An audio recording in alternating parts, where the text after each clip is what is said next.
the Chief Education Officer, Dr. Ramona Archer-Bradshaw, the Director of Education Transformation, Dr. Ida May Denny, and to the right of the Chief Education Officer, Mr. Luke, a representative of the Barbados Union of Teachers. Am I correct, sir? Secondary Teachers. The Barbados? Secondary Teachers Union. BSTU. The BSTU, Secondary Teachers Union. Thank you so much for that correction. Distinguished ladies and gentlemen, good evening to you all. I didn't hear any response back. Good evening to you all. Thank you so much. It is indeed a pleasure for us to be here this evening. This is the third of our public consultations on the education transformation proposals. We started in the north of the island at the Alexandra School. We then went to the west and held a public consultation last week at Queen's College, and now we are happy to be here in the east, the southeast of the island, having our consultation at the Princess Margaret Secondary School. My name is Raphael Saul, honored to serve as your host for this evening's consultation. And if you've been following the journey, you know that just a few weeks ago, we were at the Lloyd Erskine Sandiford Center for the launch of the education transformation proposals, and a commitment was given then that there would be a series of public consultations, giving every Barbadian, just like you and me, the opportunity to give our input, our suggestions, our contributions towards the shaping and development of the future of our educational system, something that I know is very near and dear to our hearts. Let me just give you a bit of an overview of how we're going to proceed this evening. We're going to have a brief presentation by Dr. Ida May Denny and Dr. Ramona Archer-Bradshaw, our Director of Education Transformation and a Chief Education Officer, respectively. That will be an overview. You're not here this evening for a lecture or for any prolonged exposition on the education transformation proposals. I trust that on entry, you would have received a copy of the booklet which details those transformation proposals. If you've got that, just say aye. Not here. Excellent. You should also have received a copy of an FAQs document. That's the white booklet. If you've got that, just say me. Fantastic. And so what Dr. Ramona Archer-Bradshaw and Dr. Denny will be guiding you through this evening will be an overview of the proposals that are outlined in those documents. And so I encourage you to follow on as they are going through those presentations. But ideally, the bulk of our time this evening is dedicated to you. We really want to hear your feedback, your input, your concerns, your heart, as it relates to what you want for the future of education in Barbados, and certainly what you would want these education transformation proposals to look like and feel like and sound like. This is a signal, a confirmation of the fact that your opinion is valuable to the team that has been charged with this tremendous responsibility and task, recognizing that in this instance, the more inputs we're able to receive from everyday Barbadians, then we're able to have a system, we're able to have a transformed approach that reflects our desires and reflects our best ideas and interests. I must pause at this time to recognize the arrival of the Minister of Education, Technological and Vocational Training, the Honorable Kay Makani. And I'd like to invite her, just briefly, to give some opening remarks to kick off this evening's consultation. Minister Makani. Sam Randy. Good evening.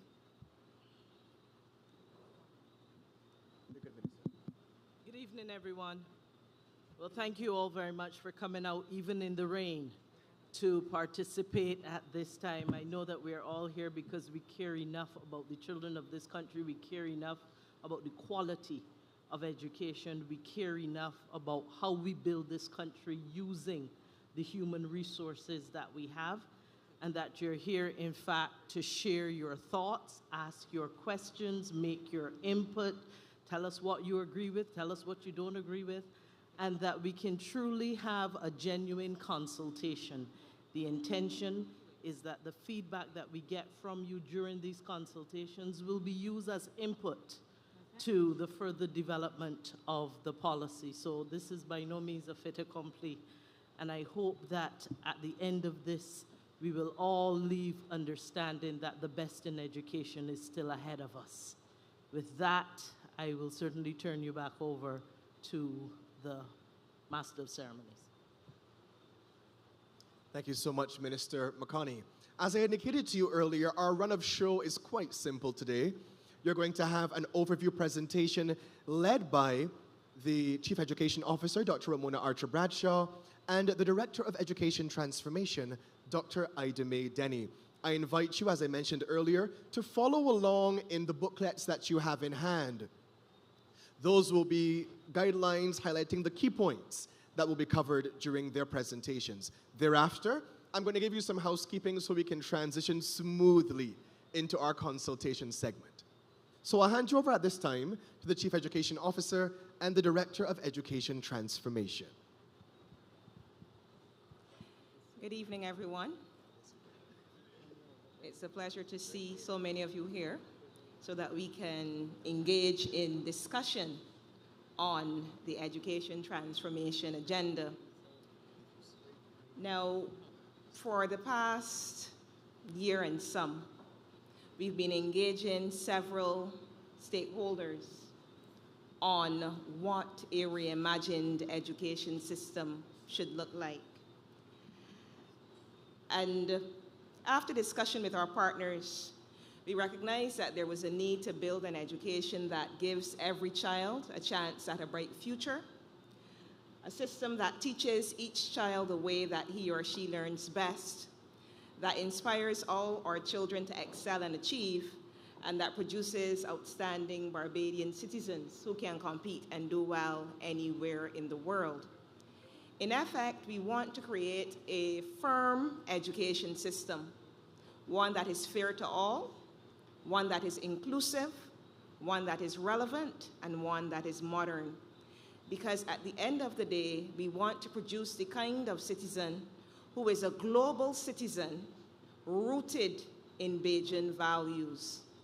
And by these values, we're talking about persons who are confident in themselves, who are balanced, who can produce, who, in the face of changing circumstances, are adaptable, those persons who can find solutions, homegrown solutions to problems that they face every day, persons who are critical thinkers. All in all, we want the kind of person who has character, who is resilient. We need to have a nation that is globally competitive.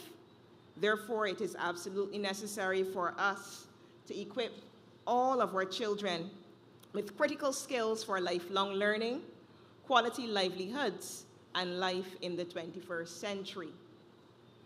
But after having the discussion with our partners in education, we realized that this is our aspiration. We want this kind of person, a person with character, a person who can contribute meaningfully to Barbados.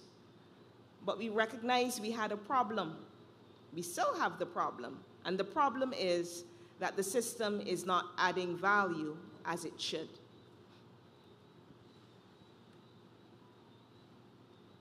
Thank you, Chief. Good evening, everyone. Welcome to St. Philip, those of you who don't live in St. Philip.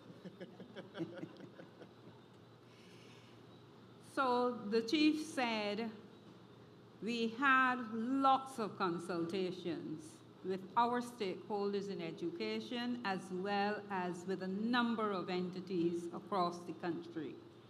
And we were given many suggestions, but we came to that conclusion, as the Chief said, that we had a problem, and it was that the system was not adding value.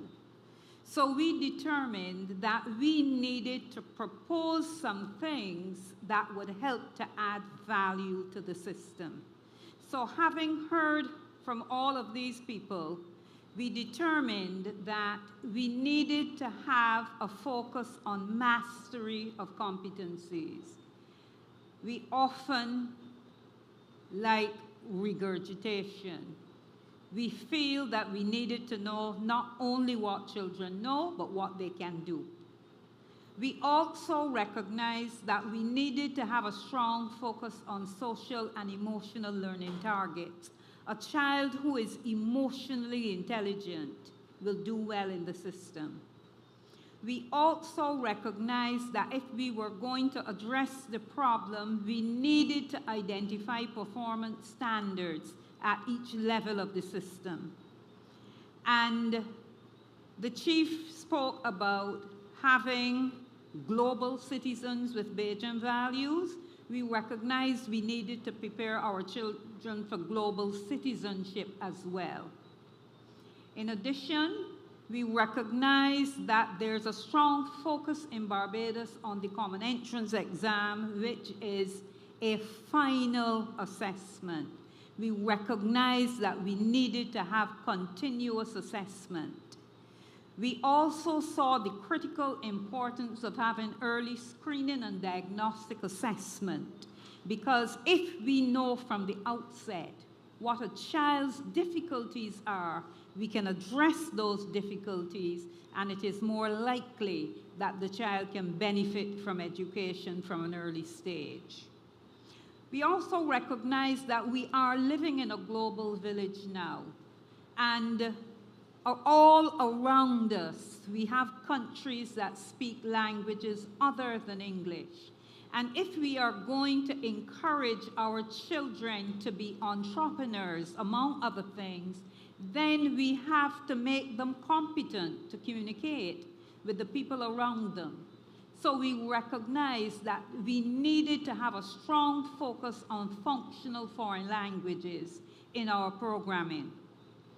And we also recognize that when children leave one class for another class, when they leave one teacher to go to another teacher, when they leave one stage of education to go to another stage, when they leave one school to go to another one, very often they carry nothing with them. We recognize that if we were to provide adequately for all of our children, then we needed to send profiles along with them so that the teachers who are taking them up for the first time would have some indication of what their strengths are, what their weaknesses are, what their interests are, and so on, so that they can do the best that they can for these children. Now, in addition to those overall things we are proposing across the system, we are also proposing things specific to various levels. At the pre-primary level, we are proposing the implementation of universal pre-primary education within the next 3 years. All of our primary school children and our secondary school children, there are places, enough places in the system to accommodate them. There are, however, not enough places to accommodate all of our pre-primary children. And the result of that shows up when children come to the primary school for the first time, and those who have not had the benefit of pre-primary education are lacking in some of the prerequisite skills that they need as a firm foundation for learning. So therefore, we are proposing that every child in Barbados 3 to 5 years old will have the opportunity to access pre-primary education. We also recognize that in order for children to benefit fully from pre-primary education, it must be delivered in a play-based curriculum. Between the ages of 3 and 5, children are too young to do certain things. They have not yet developed all of their physical and their mental skills to do the things that children in primary school would do. So therefore, we need to expose them to a play-based curriculum so that they can begin to develop those prerequisite skills, so that when they get to the primary level, they have those skills and they are ready for formal learning. At the primary level, we propose project-based approaches to teaching and learning. When you are learning through a project-based approach, you are engaging in teamwork. You are collaborating with others. You are communicating with others. You're engaging in critical thinking. You're engaging in creative thinking. You're doing problem solving. All of these skills are critical 21st century skills that all of our children need if they are to succeed after they have completed schooling. So we believe that this kind of approach should start from the primary level. So we are proposing that our primary curriculum be delivered through a project-based approach. We also recognize that we have children who need to be exposed to individualized education plans, both at the bottom end of the continuum as well as at the top end of the continuum. When we talk about individualized education plans, we usually talk about them in relation to children who are not doing well. And that is as it should be, because children who are behind the regular year group, they must have instruction which helps to bring them back on track. But equally, children who are gifted and who are far ahead of the others, they need individualized education plans too, because they can get bored and disengaged. And then the next thing you know, you had children who were really brilliant, and all of a sudden, all they're doing in school is getting into trouble. So we propose that at the primary level, we are going to start offering individualized education plans for children at both ends of the continuum. At the secondary level, we are proposing a new way of transferring children from primary to secondary, and that new mode of transition is going to have a built-in appellate mechanism. We are also proposing to build 2 new schools. There is also proposed to be a 2-tiered structure of junior colleges of excellence as well as senior colleges of excellence. We are also, if teachers' issues are not dealt with expeditiously, it may have an impact on teaching and learning, and therefore we are proposing the introduction of a teaching service commission. All of the legislative hurdles have been crossed, and all we have to do now is develop the framework and implement the commission. We also recognize that the system has a number of teachers who are excellent teachers and who, if they had a preference, would remain in the classroom. But I don't have to tell anybody the cost of living in Barbados is rising, and everybody wants a little more pay. So sometimes our very best teachers have to move into the administrative ranks in order to get a higher pay. We believe that this ought not to be so. So therefore, we are proposing a master teacher track so that people who all they want to do is teach, and they are good at it, they can remain in the classroom and lead teaching and learning. We also recognize that we cannot possibly achieve what we want to achieve without the input of parents. And therefore, we propose to develop a number of parent education programs that will help us to make sure that we are engaging our students. And of course, The government cannot do it all. Education is not cheap. And we in Barbados are very privileged in that we don't have to pay directly out of pocket for the education of our children, but somebody has to pay for it. And that somebody is the government, of course, with our taxes. And that will never be enough to cater to all of the things we need to do in education. And therefore, we recognize that we must develop partnerships. We must develop partnerships with our business community. We must develop partnerships with our alumni. We must develop partnerships with people who have money to give and want to give it. We must develop partnerships that help us to achieve all that we want to achieve in education. Thank you. Thank you, Dr. Denny. I want to remind you that what you've heard just now does not represent everything that we are proposing in the education transformation document. For further information, you can go on the ministry's website, www.mes.gov.bb, and you will see the Reimagining Education in Barbados booklet there. You will also see the full document. And the full document is represented here. Now, all in all, we have a roadmap.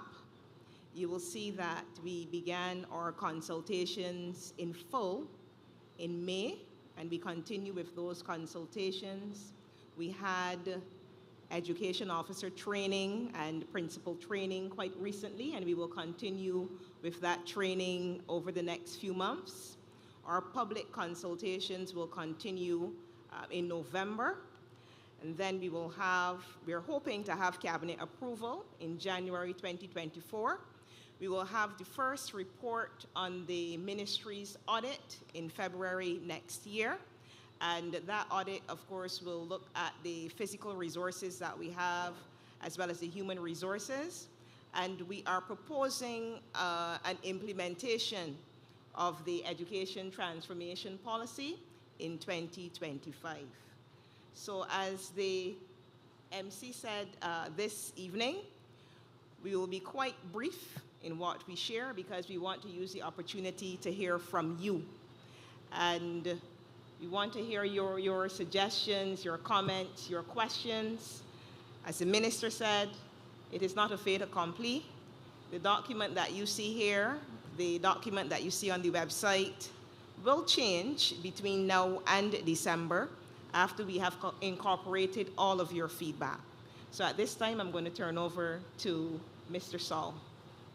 Thank you so much, the Chief Education Officer, Dr. Ramona Archer-Bradshaw, and our Director of Education Transformation, Dr. Ida Mady. Anything we can give them a hand for just giving us the top lines, giving us the overview of the education transformation proposals.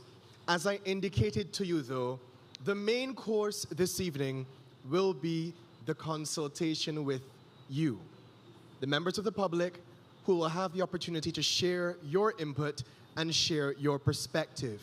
I want to give just a few house rules as we prepare to transition into this segment of this evening's consultation. Of course, as you look around the room, you'll notice that there are some microphones set up in the aisle to my right and the one to my left. And I want to encourage those of you who will be coming to share your contributions to utilize the microphone so that we'll all be able to benefit from the contributions that you share.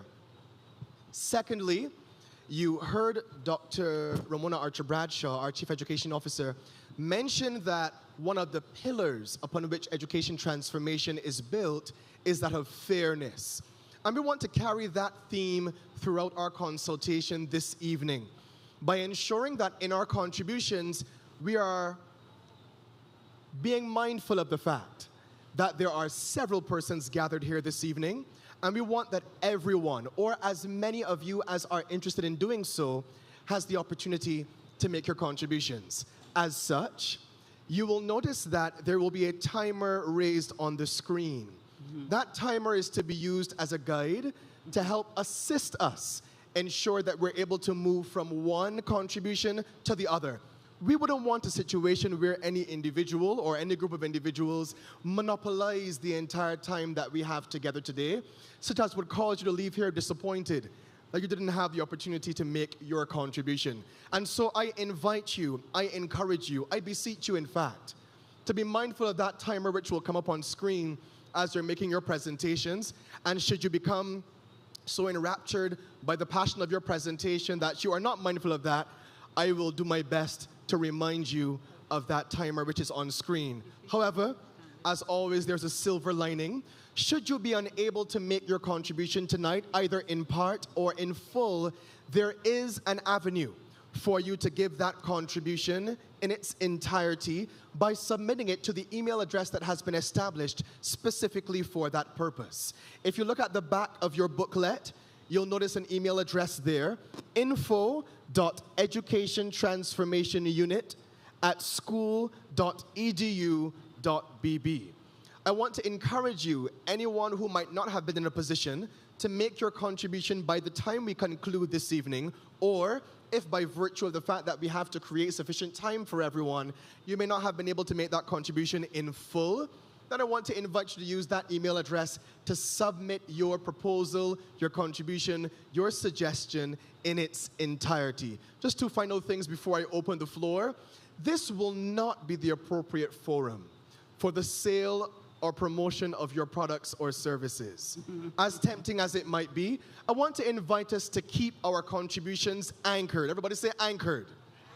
Anchored in the education transformation proposals, so that our rapporteurs who are working very hard this evening will be able to refer the contributions that you make to the proposals that are currently before us. And finally, I know, like good students, many of you did your homework before coming to this consultation and may have come with theses and long presentations to present this evening. I invite you to cooperate with me as I work with you and ensure you're able to give us the Cliff Notes version, the condensed one, the executive summary even, that allows us to capture the essence of what you'd like to share within the time frame that has been given, but keeps the atmosphere and our time slot this evening open enough to allow everyone to make their contributions. Are we on the same page this evening? Are we on the same page this evening? I think that we are. And with that, I am happy now to open the floor, as I said. And I noticed to my right, some persons have already begun to line up. You can take your places or your positions at the microphone. When you do come, I invite you to state your name, and then please go ahead and make your contribution. You may direct that to a specific member of the head table. Let me remind you, we have our Director of Education Transformation, we have our Chief Education Officer, and the representative from the Barbados Secondary Teachers Union, Mr. Luke, here as well. You may queue either to my right at the microphone or to my left, and I'm happy to open the floor to you. In order of presence, I think I'll begin on my right with the gentleman who's been standing already. Good evening, sir. Hello, good evening, and good evening to everybody's here. Good evening to the Minister and Dr. Archer and her team. I have some questions, 9. I want to get through the 9. I will put the questions, and you guys can answer afterwards, and I have them printed in case you miss anything. Number 1 question, how does the Ministry of Education define the term excellence? Number 2, why is the public consultation period afforded to education reform so short? The public consultation on the Constitution has been wide and varied and over now for almost 2 years. The public consultation on parliamentary reform will be several months in coming. Is the Ministry of Education so efficient that only 6 to 8 weeks of consultations are required to close this gap? Number 3, what is the size of the project implementation unit that has been assigned to deliver this project in the next 1 year and 10 months, and what disciplines are on that team? Number 4, what is the estimated cost determined at this stage for this project, and how will it be financed? Number 5, how are teachers going to be upskilled and expected to continue to deliver the existing curriculum inclusive of SBA's preparation, etc., over the next year and 10 months? Number 6, will the amount of construction that will be anticipated, given the level of upgrades that will have to be undertaken to deliver the new curriculum across all schools, inclusive of retrofitting the Ursuline Convent, construction of a new secondary school, where will government find the contractors to undertake all this work? And next year is anticipated to be a very busy year in construction. Will the design work, preparations of bills of quantities, extensions of public tender, the onboarding of consultants and contractors all be completed within the next 3 months? Number 7, what transportation studies have been undertaken, and how will we deal with the transit of students if single schools are designated as senior colleges of excellence? So, for example, the child living in St. Lucie that wants to attend, say, a senior college in St. John or St. Philip, or is the intention that all of the senior colleges of excellence to be located in St. Michael? Number 8, what research has informed the Ministry of Education's decision to move to middle school system when countries such as Bermuda and several counties in England are currently reverting to a 2-tier system? And number 9, we are seeking to introduce language into the pre-primary system, but we have severe challenges with children being able to effectively use, write, and speak our native English. How are we seeking to make improvements there? Thank you. Thank you very much for your rather introspective questions, sir. I want to... Thank you. You've already headed me off, and I'm grateful that you've submitted those questions. You can, of course, do so electronically as well.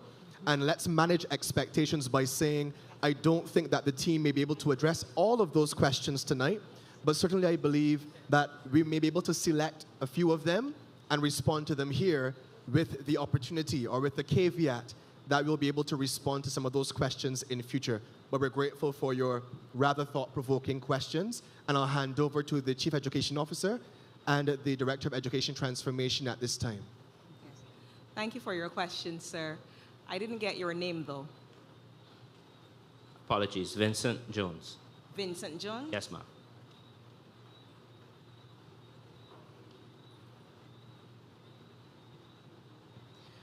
Okay. Now, the first question you asked related to excellence. What defines excellence? For us, we've looked at what is a good school, what is a good teacher, what is a good tutor, what is a good education officer, and we are still refining that list. But we are being guided by the CARICOM document, the CARICOM standards, if you can find that online, that speaks to the expectation of teachers, tutors, and students across the system. All right, so you can take a look at that document. I can tell you that between now and the next few months, you'll be engaging our partners in education, the same tutors, education officers, to further delve into what a good school looks like. We know, in terms of the infrastructure, excellence would be an infrastructure that is climate resilient, one that is conducive to teaching and learning. So we look at things like ventilation. We look at conservation of water in terms of having water tanks and so on, the use of photovoltaic cells, schools that are beautifully landscaped. I know that the Prime Minister always speaks about schools that are dull, dreary, dismal, dark, and damp, and those don't represent, in our minds, what we call a good school or excellent school in terms of infrastructure. So that's just a snapshot of what we're looking for in terms of the building. Having photovoltaic cells, a building that students would want to come to, teachers would want to come to, one that is climate resilient, because we're looking at these buildings doubling as shelters as well. What makes a good teacher? We want teachers who want to teach. Not just to teach the subject, but teach the student. Those who are caring. Those who want to see children excel. Those who are very well qualified in terms of academics and qualified in terms of professional development. Those who are always on the cutting edge of teaching and understanding students' needs. So those are just some of the ideas that we're putting forward with regard to what makes a good teacher, what makes a good education officer, one who will go into the schools and monitor and coach, recognize the deficits of teachers and help the teachers to close the gaps, one who can recognize the deficits of leaders and help the leaders to close the gaps. So when you ask what is excellence, I can't give you a singular answer because we have dissected what makes up the school or what makes up the system. And we have to critically look at each of these parts to see what makes an excellent A, what makes an excellent B, what makes an excellent C, what makes an excellent D. And we're actively crafting that. Okay? So that is the first part. You asked a question about the period of consultation and about this period being so short. But I want to remind you that these consultations began since last year, July. We had our very, very first meeting in July with a special committee comprising the principals unions, NCPTA, the NUPW, BSTU, BUT, principal of Erdison Teachers Training College, Future Barbados, and the Transport Board. We all came together and we discussed and we reimagined. We had several meetings and that helped us to craft the initial framework that we could then take to our principals, our teachers, our students, our parents, the faith-based organization, cabinet, the third sector, a number of persons we shared that with. And once we had taken that input and incorporated it into the document, we developed now what you see here is this booklet and the document that you will find online for the public now to share with us on what we are putting forward. So these consultations, I want to correct you, it's not just a couple weeks that we are sharing. We started this process since last year. And we're giving the public many opportunities to share their thoughts with us. So we have the consultations in this town hall format. You can write us online. You can pick up the phone and call, and you may get through to Dr. Denny or myself or any other person. We have education officers here who can share with you as well. So we have many forms of receiving feedback from members of the public. So those two. You want to take one? Answer that? Take one of them. I will take the size of the project implementation unit. One of the first things I would want to say to you is that you are incorrect in stating that the team has to deliver the project in the next 1 year and 10 months. That is to deliver the beginning of the implementation process. The full project is not going to be done in another year and 10 months. Right now, we have an education transformation unit that is made up of 4 persons. But as we speak, we are ramping up to another unit called the Change Management Unit that is going to be staffed by 8 persons. That is going to be added to what we have now, and we are also looking to bring in a number of persons in other critical areas to contribute to what has to be done to get us to that implementation in September 2025. What is the estimated cost determined at this stage? Of course, we can't tell you what is the full estimated cost at this point in time, because that is something that we have to determine as we go by year by year. We are currently doing the estimates for 2024 to 2025, and we have an estimated cost as to what we are going to spend during that year. But we also need to recognize that as we add other activities, that we are going to be having to be identifying those costs, and therefore it would be impossible for me to tell you right now what the cost is going to be. But we have a consultant on board who, one of the things she is looking at is the investment, the full investment cost. And I did say when I talked about partnerships that obviously the government cannot finance all of this on its own. So therefore, we are looking at our international partners that we work with, like the IDB.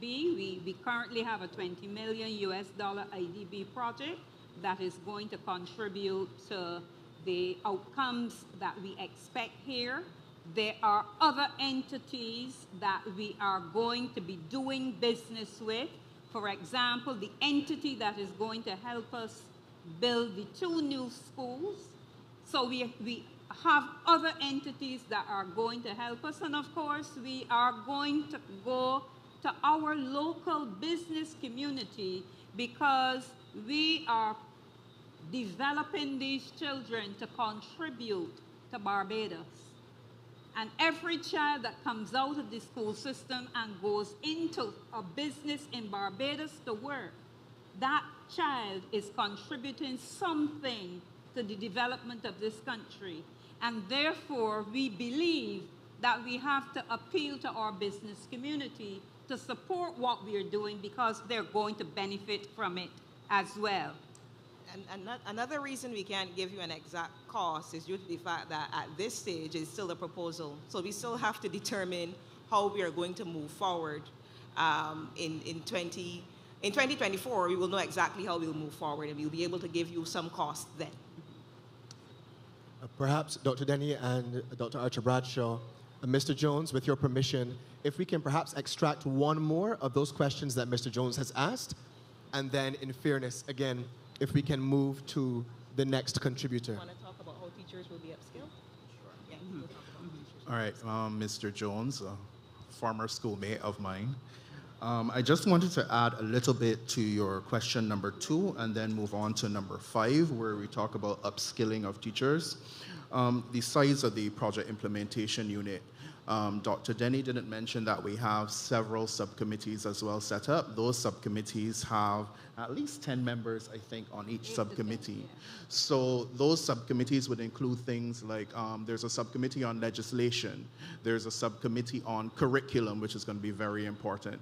There's a subcommittee on some of the things that you mentioned, which is some of the things you highlighted, such as the physical resources, knowing what resources we have on which plants and where they might have to be reallocated, those types of things. So we do have a number of subcommittees that are also part of the overall project implementation unit. Now, one of the very important aspects of the reimagining education is different ways of teaching, different ways of assessment, and Erdiston Teachers Training College has been tasked with coming up with a bevy of programs for teachers to upskill. One of the great things about that is that it is something that teachers have been asking for a long time, the ability to have more training and, most importantly, have certification in those bits of training. So, for example, you can be certified in a particular aspect. Let's say you're looking at something really, really specific like origami and science, the teaching of science with the use of origami. A teacher can get a certification in that, and that forms part of we talked earlier about, you heard earlier about student profiles. Well, now a teacher will have a teacher profile as well with a whole bevy of courses that they can choose from and that they can do face-to-face and online in a modular nature, similar to what is proposed for students to have access to a more modular form of education that is more flexible for them. Thank you very much, Mr. Luke. And Mr. Jones, we are grateful for the questions that you've raised. Allow me to move to my left, to your right now, to take a question from the lady who's been standing here, and then I'll come back over to this side, sir. Yes, Hi. ma'am. Hi, good evening. Good evening Good to the evening. table as well. My name is Joy Sharon. So I'm here again to talk about reading because I think that reading is the foundation for so much. Every single subject within the curriculum is reading is needed. I started making some points before about children needing to learn in different ways. And I think that that's where I'm going to be focusing on today. There's a Canadian educator called Nancy Young. She presents a ladder of reading and writing that highlights why change in reading is necessary. The model presents the varying needs of an average class, where she says that 5 to 10% of children learn to read and learn to read seemingly effortlessly. There's a further 35% who also learn to read relatively easily. That makes up, we're nearly at 50%.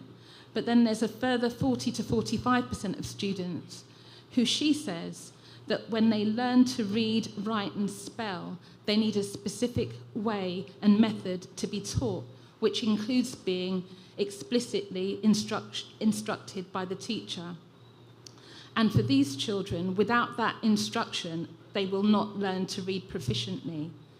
Then there's a further 10 to 15% of children who will have something like a specific learning difficulty like dyslexia.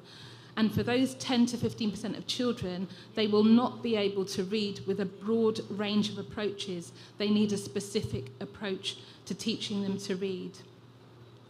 When you look at the figures that she presents in her document, there are 60% of children who will need to be taught in a specific way to learn the skills of reading. For too long, we've been thinking that children just need to learn to read. We'll give them a book, we'll read to them, and they will learn. Children need to be taught the explicit skills of learning to read. I've got some specific questions, but I also want to raise another point before I'm going to give the question and I'm going to raise the last thing. So I want to ask the question, what is the future for the 60% of children in our current classrooms who are being taught using rote methods of learning for children who cannot access reading in this way? I just want to share, that's the question, but I just want to share one last thing. I came today, one of the students that I work with, he has dyslexia. He was at school today, he forgot 2 of his books. What do you think happened to him? He got hit on his buttocks. He couldn't spell the word race. He got hit on his buttocks. He's dyslexic. I'm really passionate about children reading. When I came to Barbados, I didn't even want to continue teaching, but I realised there was a massive deficit. There are too many children in the system who are being failed every single day. And that's why I'm here again today. I was here last week, I'm here again today. And it's because I'm passionate, all right? So I really want to know that reading is being taken seriously as the cornerstone. As Mr. Orton talked about social and emotional development, reading is right in there with it. A child who has dyslexia, who cannot read, has very low self-esteem because the education system is based upon reading. So if you can't read, how do you access anything? Please don't say opening little libraries and giving children more books. If they can't read them, they don't need a library. They need to be taught. Thank you so much, Sharon. Thank you for your contributions. And I think I'll throw to the panel at this time to respond to the specific question that you've asked around the teaching of reading in the classroom. Okay, I will take that question. Many, many years ago when I was a teacher, a very passionate teacher, I had a lot of children in my class who were normal. They were not fools. They were eager to learn. But some of them could not read. And I was helpless. And that caused me to go and do a master's degree in the teaching of reading. And I came back here full of enthusiasm. And one of the first things that I learned was, in any classroom, you are going to have children who will learn to read by different methodologies. So when people tell me you have to teach them phonics, and phonics is the way to teach them reading, we have some children whose learning style is not the phonetic approach. So therefore, they're not going to benefit from the phonics. So we have to have a wide cross-section of reading methodologies available to us so that we can use differentiated instruction to make sure that all of our children get the opportunity to learn to read in the style in which they learn best. Then, one of the things that I was taught is that you can't just look at a child and determine this child has to learn to read in this particular way. You have to start with diagnostic testing to see where that child is. And that is one of the problems in our system, that reading does not begin there. In fact, when I came back from doing that program and I was assigned to a school that was doing very, very poorly, they told me that I would be wasting time, taking 2 weeks to do diagnosis before I began instruction. But it is not wasting time. It is telling you where those children are. And part of your diagnostic testing has to be implementing interest inventories. When you're interested in something, you pay attention to it, don't you? Yeah. I had some little boys who could not read, but they loved cricket. And I happened to love cricket too, and I had West Indies cricket annuals.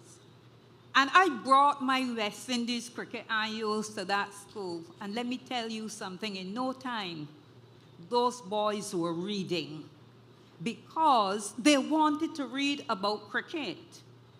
So you have to know what their interests are as well. So there are a whole number of things we have to do when we are planning reading programs. And then we have to make sure that all of our teachers are competent to deliver those programs. And if we can't make all of the teachers competent at one time, what we must do is look around the system for people who are passionate and train a cadre of people who can help other people in their schools when they come across difficulties. I went to the Ministry of Education in 1990 for the first time as the person responsible for reading.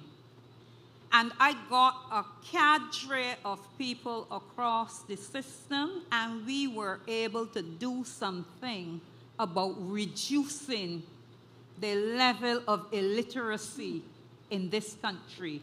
We need to do those things again in order to address the issues that we have. So we're looking for people like you who are passionate about it, because we can't do it on our own. And we have to make sure that all of our teachers are competent. And you see the training that we're talking about, we have to make sure that there is training in the system that makes people competent to teach reading. That is one of our issues. Right. I also will use the opportunity to say, Joy, to reassure you that we are taking reading seriously. Okay. Last week, I shared with you that we have an education officer who is tasked with ensuring that deficits are addressed. We are also creating a task force to address reading at the primary and secondary levels. Okay. So I know you asked that question again because I know how passionate you are about it. Yeah. We are taking it seriously. Thank you so much, Thank you. panel, and thank you for your question as well. Yes, let me come over to my right now, to your left. Yes, sir, good evening. Hi, good night. My name is Paul. I had about 3 or 4 questions. I'm going to dial that down to one question, one main question. Grateful to you, Paul. Thank you. Okay, my question is in terms of transition. Previously we had transitions from primary to secondary school. Now we're going to have transitions from primary to juniors, juniors to excellence. how are we going to allocate those transitions? How are those transitions going to work? For example, we're here at Princess Margaret, the only secondary school in St. Philip. And if we were thinking of having these feeder schools as was pointed out by Dr. Denny, how are we feeding these students into the secondary schools we have in the particular areas? Common entrance is based around what I consider streaming. Okay, you put students who gain the highest grades at one school and students who had the lowest grade at another school.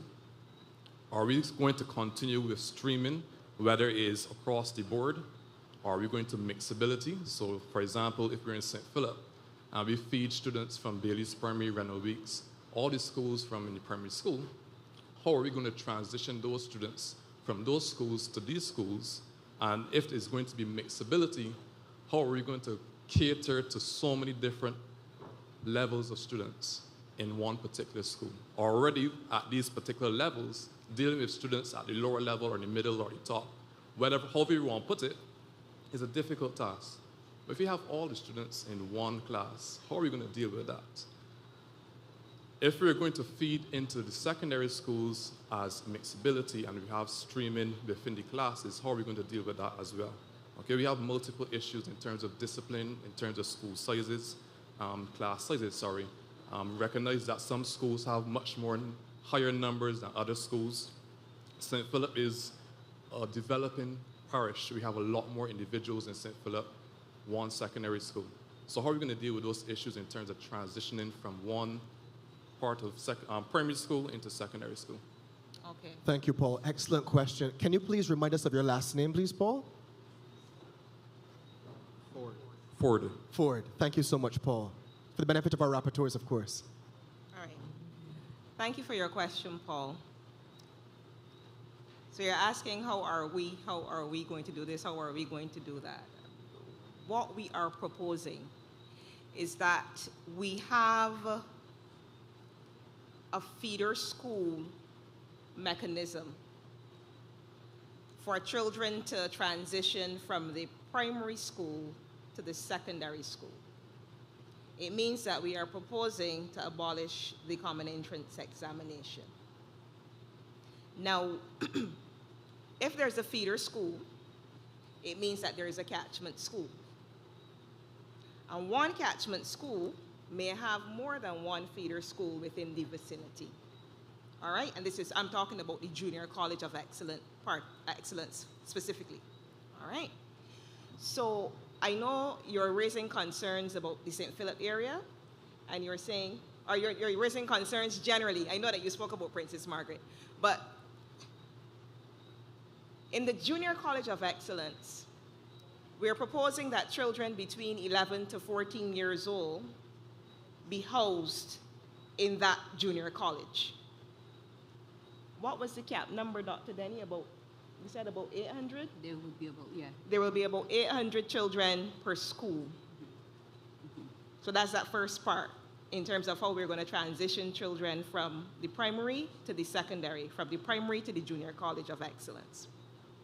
You asked a question about mixed ability, whether we're going to stream the children or whether we're going to have mixed ability. We are proposing mixed ability classes. Of course, it will mean that teachers would have to be trained to cater to those children. We are also proposing reducing class sizes. We are proposing additional support, for example, through the form of team teaching, where you might have more than one teacher in the classroom, a main teacher and a support teacher. You spoke also about the mixability and the fact that a teacher may have all of these children to deal with and it's more difficult.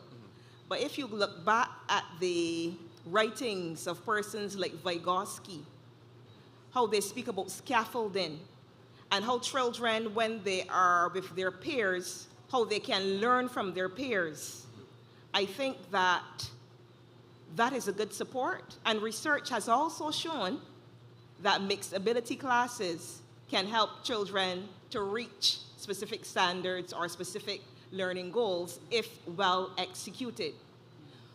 How are we going to get all of this done? The shift in the thinking has to be that the teacher focuses on teaching the student rather than trying to get through the subject.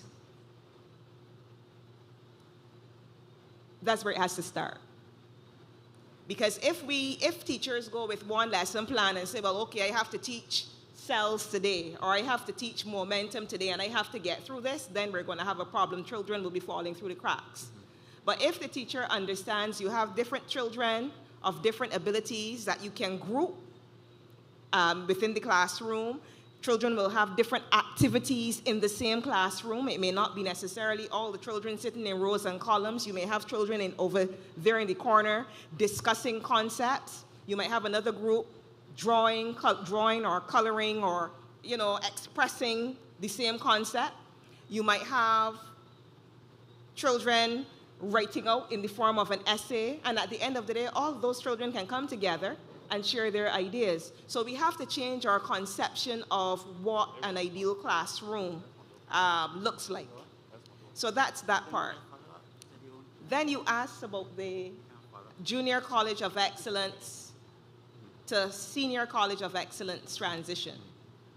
And we are proposing to base that on student interest and student proficiency in the area that the student wants to pursue his or her studies. Of course, we would wish to engage the parents and the guidance counselors to determine which students will go to which colleges of excellence. So I think I've tried to answer most of your questions. Paul, I'll allow your response because if I may please go ahead, add a Dr. bit. Denny. If I may add a bit before you come back. You use St. Philip as an example. You talked about St. Philip as a growing area. Sorry. You use St. Philip as an example, and you talked about it as a growing area. And this will be the only catchment school in St. Philip. But remember, the children are going to be assigned on the basis of where they're going to school, not where they live. So St. Philip may have maybe a burgeoning area in terms of the population, but not in terms of the populations of the schools. There are many small schools in this parish. St. Philip Primary is very small, so is St. Mark's, so is St. Catherine, St. Martin's Mangrove. So you have a number of small schools in this parish which has implications for the feeder system to Princess Margaret, if Princess Margaret is a junior college of excellence. Okay. The other thing I wanted to say to you is that we would have talked about the wide number of consultations that we had. And we had many consultations with teachers. And one of the things that resonated with me from those teachers, there were a number of teachers who told us, when we talked about building this firm system, where the very first letter related to fairness, they asked, how could the system be fair when I will never have the opportunity to teach a bright child? That is one of the things that resonated with me.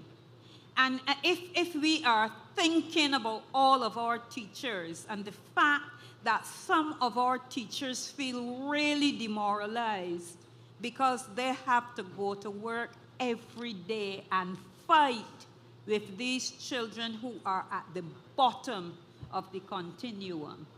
We really do need to look at a system that gives every teacher the opportunity to teach all kinds of our children.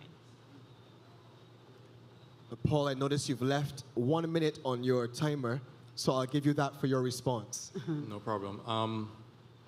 I was privileged to teach here for 12 years.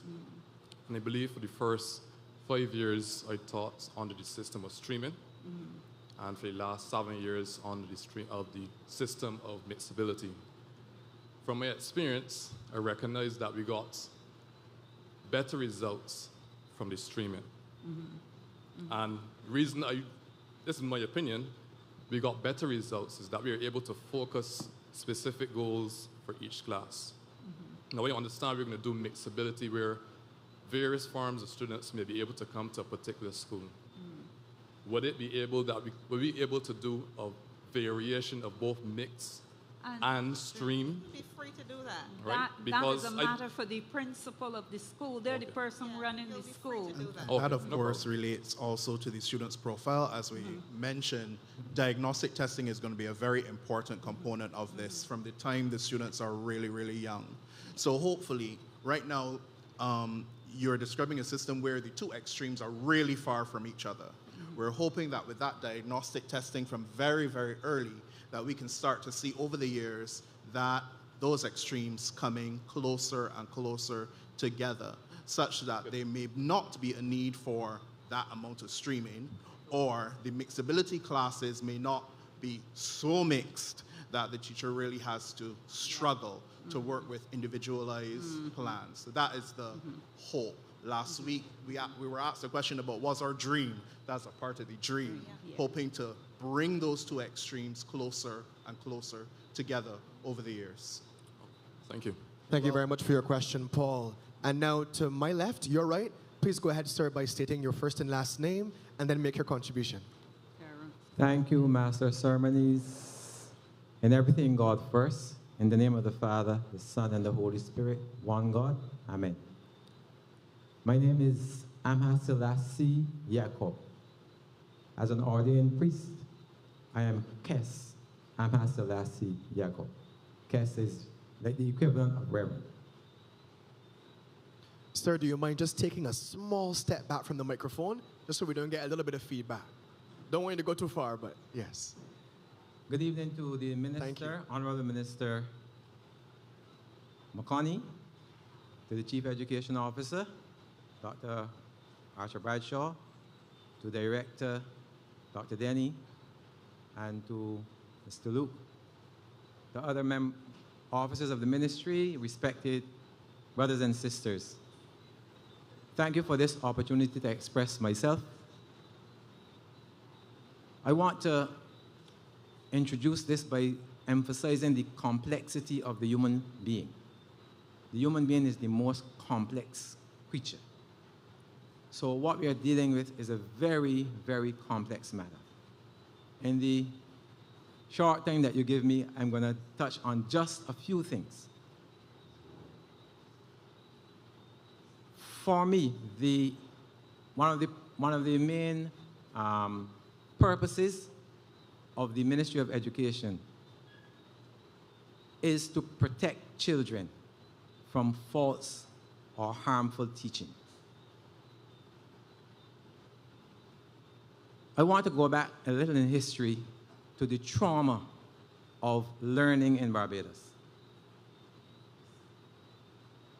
Most of our ancestors were brought away from Africa against their will to this island nation, not a nation then, and they were forced to learn English because they didn't know any English. They came knowing their own languages with all the big words and everything in them, and then they were forced to learn English.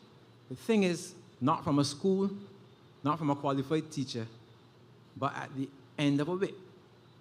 So someone was beating them while they had to learn English in order to function. Let us reflect now, let us consider what kind of English they were getting from what I want to say were the Dunksy people. Because the ones who were the slave drivers were not the bright ones. They were getting the kind of English that you might find sailors famous for. A lot of 4-letter words and 8-letter words and that kind of English. Very limited vocabulary. That's the English that our ancestors were learning from generation to generation for 200 years. Then came the time when certain churches got into the act. And they got into the act by doing some limited education. I want to read a small quotation from an online article. Moreover, quote, moreover, Moravian mission stations provided more than one form of schooling to the mission residents. Education and schooling was provided to infants, girls and boys, as well as adults. On Barbados, for example, the Moravians provided a day school, a Sunday school, and adult instruction. In reporting upon the various knowledge imparted in these schools, the Moravian missionary John Ellis noted in 1836 that we teach in our day school reading, writing, a little arithmetic, and the girls white seam and sampler. We also give our scholars a good deal of miscellaneous instruction upon the infant school system, but above all, we endeavor to impart to them Bible knowledge. On average, 110 attend daily. I'm going to pause there. I'd be grateful. And sir, I'm going to have to ask you to point us towards the question you'd like to present, please, without prejudice to anything else you may have prepared to share, just in the interest of time. I'm asking the ministry, the panel, to consider how we have come to where we are today, where we have this problem of lack of literacy, put it that way. Where many of the children coming from home, they're coming to schools with little English compared to others. And consider how it has come to be so through generations, starting from the way we were forced to learn English. Then certain churches got into the act, given a little bit more. The Anglican Church got into the act after emancipation, and now the churches have been put out, but some churches have come in again in recent times. And then other FBOs, faith-based organizations like the Muslims, have come in with their own school. I think we need to look at the contribution that the churches still can make, although they have been, let's say, put out of the education system and to make any formal contribution. But there is a great contribution to be made, and I speak not representing the Barbados Christian Council, but I'm active in the Barbados Christian Council. And some years back, I spoke to a Minister of Education about church involvement in order to promote the introduction of chaplaincies in schools. Thank you. Thank you very much, sir. Yeah. Any response, Dr. Yes. Archer Bradshaw or Dr. Denny? Mr. Amma. Amma, that's the correct name? Amma Selassie? Right, okay. Yes, all right. Well, thank you very much for that contribution. I took note of something that you said, and I want to correct you on it when you said that the churches have been put out of the education system. I am not aware of the churches being put out of the education system. In fact, we welcome collaborations between schools and the church. We do. So I just wanted to correct that, because I've heard that circulating,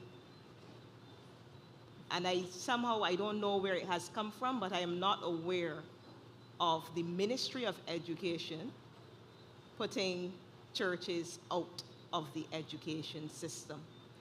When we met with the faith-based organizations, one thing was abundantly clear, and that was that our children need a solid foundation when it comes to morals.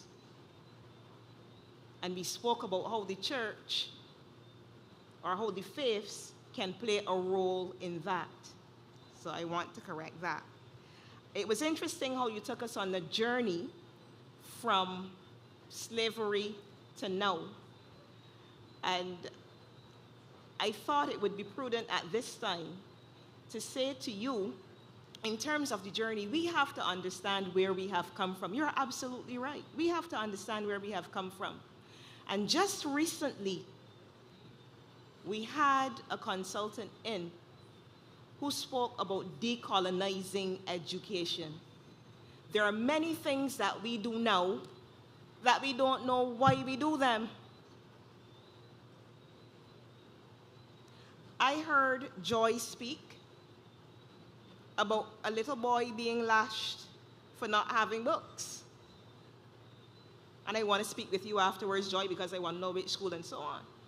Right? But sometimes we do things because we don't know any better. Even in terms of the subject offerings, there are only certain schools in Barbados that offer agricultural science. Have you ever asked yourself why? And even when you go to certain schools and you ask about the agricultural science program, there are only a few children participating in the program. Have you ever asked yourself why? I can give you a snippet. When a child goes home to his mother or father and says, "Mommy, Daddy, I want to do agricultural science," the general response is, not everybody, but the general response is, "Agricultural science, what, you going to Hudson to fork up something?" Because there's morbid sensitivity to anything that resembles slavery. And once we understand why we do what we do, why we offer what we offer, then we will be better for it in terms of trying to deconstruct and reconstruct an education system that is fair to our children. But back to your point in terms of faith-based organizations, this Ministry of Education welcomes collaborations with faith-based organizations. Thank you, Dr. Archer Bradshaw. Just before I go to the contributor to my right, with the driver of PA 2598. PA 2598. Your car lights are on. There's a concern you may not be able to leave here after the consultation has been completed. So I'd invite you, please, to attend to your vehicle so you can address that. Thank you so much. And allow me now to move to my right, your left. Good evening, sir. Good night to members of the panel. Good night. Minister. My name is John Goddard. I suppose people know that name. Let me start by saying that I have submitted Idemir Denny. So you can take a look at it when you have a chance. I'm Chief Education Officer. There are 2 points, 2 suggestions I want to make in the interest of time. Thank you, sir. The first is this. I do not support the idea of junior colleges and senior colleges. Let me offer what I consider to be a reasonable alternative. I think that the ministry should identify 3 of the present schools that have the experience and success in teaching A levels and K, and identify them as sixth form colleges. I would suggest personally, because of the same thing I mentioned about experience and success, I would identify Harrison College, Queen's College, and the Law School out of town. Because those 3 schools have been doing those areas for years. So I would suggest those. The other schools, retaining their names and all, can take students from the feeder schools.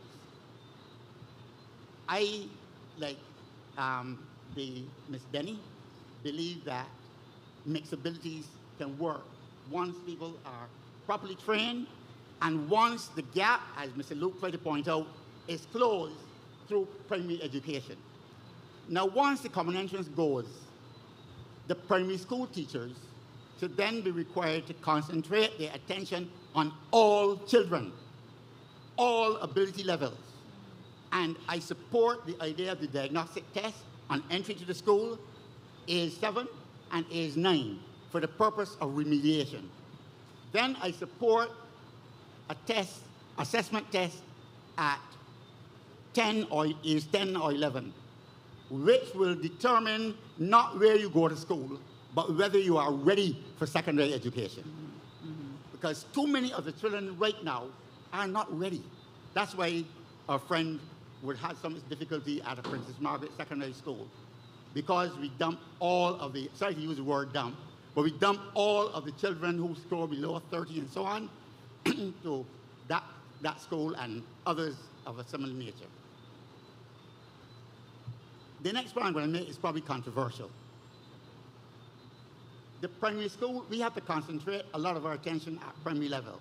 Reform has to begin there.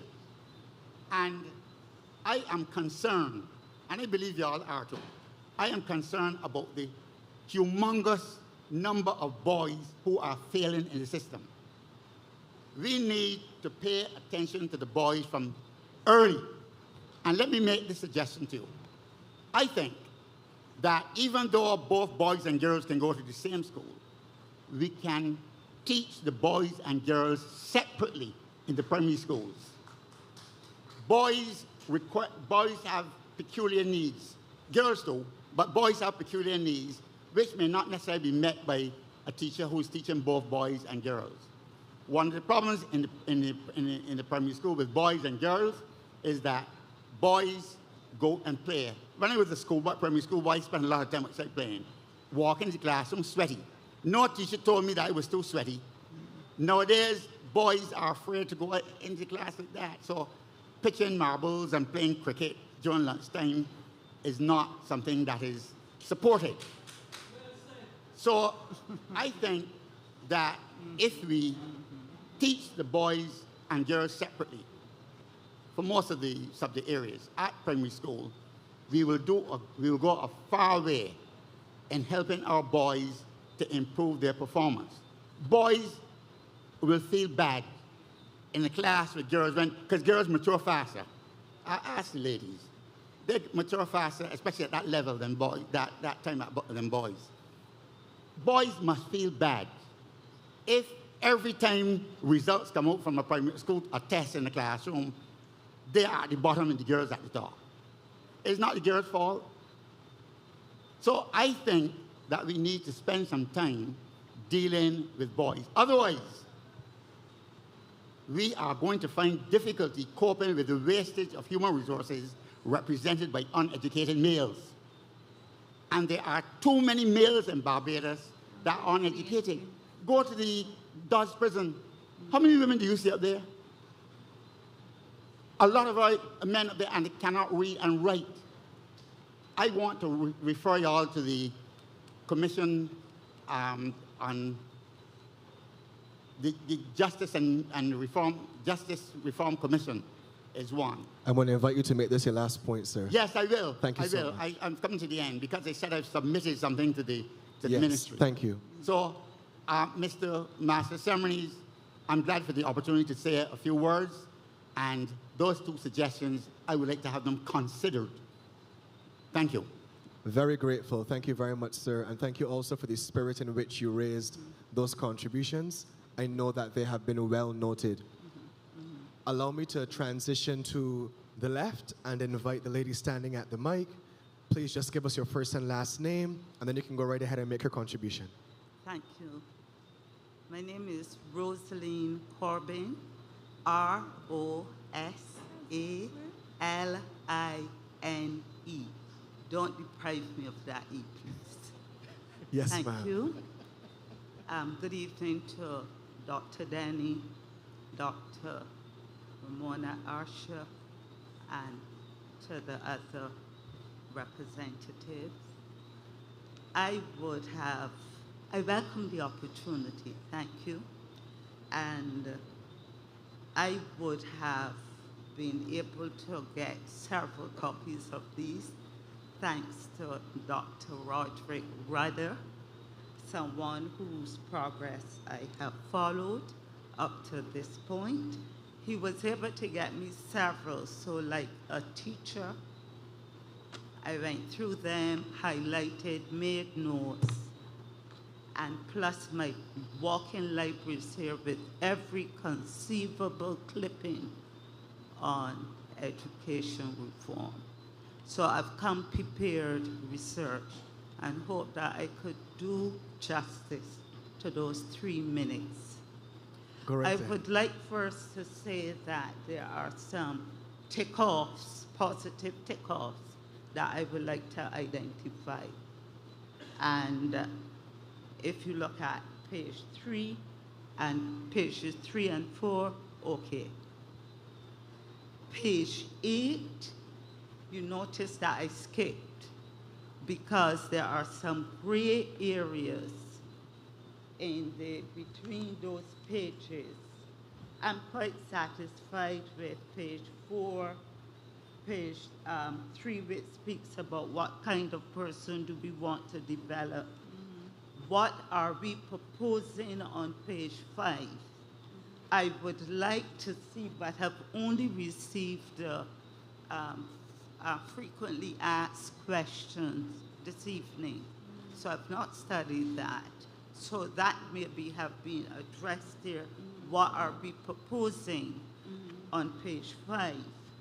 My question is, I would like to see explanation on more on how the approach and the methodology intended.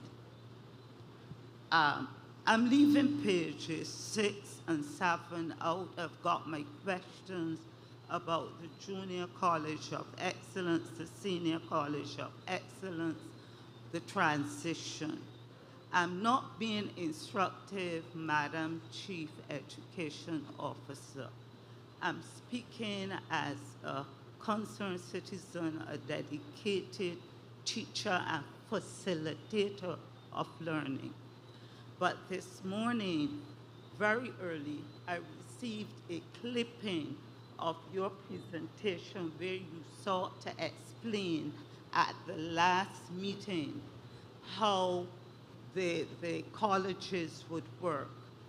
The person sent me that clipping and asked, Mrs. Corbin, what do you understand by this? I told them that I would suggest this evening when I come that you who are responsible for this process spend more time explaining this great troublesome area. Persons do not understand. It's in your head, it's in your heart. That's your passion. You've internalized it because you've conceptualized it. But it is not clear to us. It is not clear. And I would suggest that you spend more time. This, to me, is the main critical pillar area in this transition, this reimagining, transformation, reforming. This is critical. And I would ask more time be spent in deciding how you would deliver this to the public so that it's not so gray and troublesome. That is there. I want to laud the pre-primary on page 8. It must be lauded for the intention to provide universal pre-primary education. But I I did hear that there's concern about the spaces available. And I would suggest that until government can provide a physical space to accommodate that age group, that there could be a partnership with private providers. PM stated in another setting to a wider audience that she had been looking into arrangement of this kind with special education providers. And I believe that if you enter into that kind of partnership for the provision of that pre-primary education, that you could provide employment for interested persons, and that the Ministry of Education would give the oversight to that, provide subsidies, supervision, the curriculum, strict guidelines to enable and to assist the delivery of the expansion of pre-primary education. So I take off that. In terms of financial literacy on page 16, in the core curriculum for junior colleges of excellence, I agree with that. However, my suggestion is that there should be a focus on wealth creation. Saving, encouraging those young children to save together. They can create junior models of credit unions and cooperatives. Teaching them deferred gratification. There's no time now for me to share with you a study that was a study. The African ethnicity were less inclined to practice deferred gratification. Mrs. Corbin, I'm going to extend the grace of 1 more minute to you, yes, if please. you can, just to hit I your want most to important look at, points. in that we could look at indigenous ways and practices of saving, like meetings and turns, trading and bartering, producing and exchanging goods and services, and how to look at other indigenous ethnic groups, save for and create wealth from young. One of the things that, on page 15, special education. May I refer to page 15 quickly? Page 15, children with special needs. And I made a note, it is ideal, but how realistic without the assurances and provisions of more units of meeting these needs. I notice you say that special attention will be given to physical facilities, material resources, assistive devices, etc. But my suggestion would be, I know that there are special units at certain primary schools. I taught in special education also amongst other areas. And I would say that as you seek to implement that you may want to, on occasions, provide opportunities for those children, students in those units, to be integrated, to participate within the mainstream on occasion. So that, like with independence coming up, the special units on the same compound would not have its own activities, but they can be integrated within the mainstream, allowing themselves to participate with the mainstream and the mainstream to participate and work with them. So it's on that one, special needs, that I say I know that for years now, UNESCO has been pushing inclusion.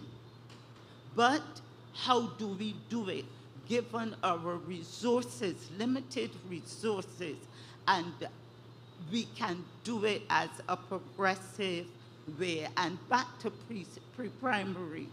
One of the things I noticed in pre-primary that you're looking at play-based education. I laud that for all the outcomes, the cognitive, mental, all of them. I laud it. But I would like to see that there is a planned progression that would prepare the student, as you say in here, readiness for formal learning. How do you propose? You know, Bajan parents Mrs. Corbin? don't want their children just to go to school and play. Thank you. They want to see results.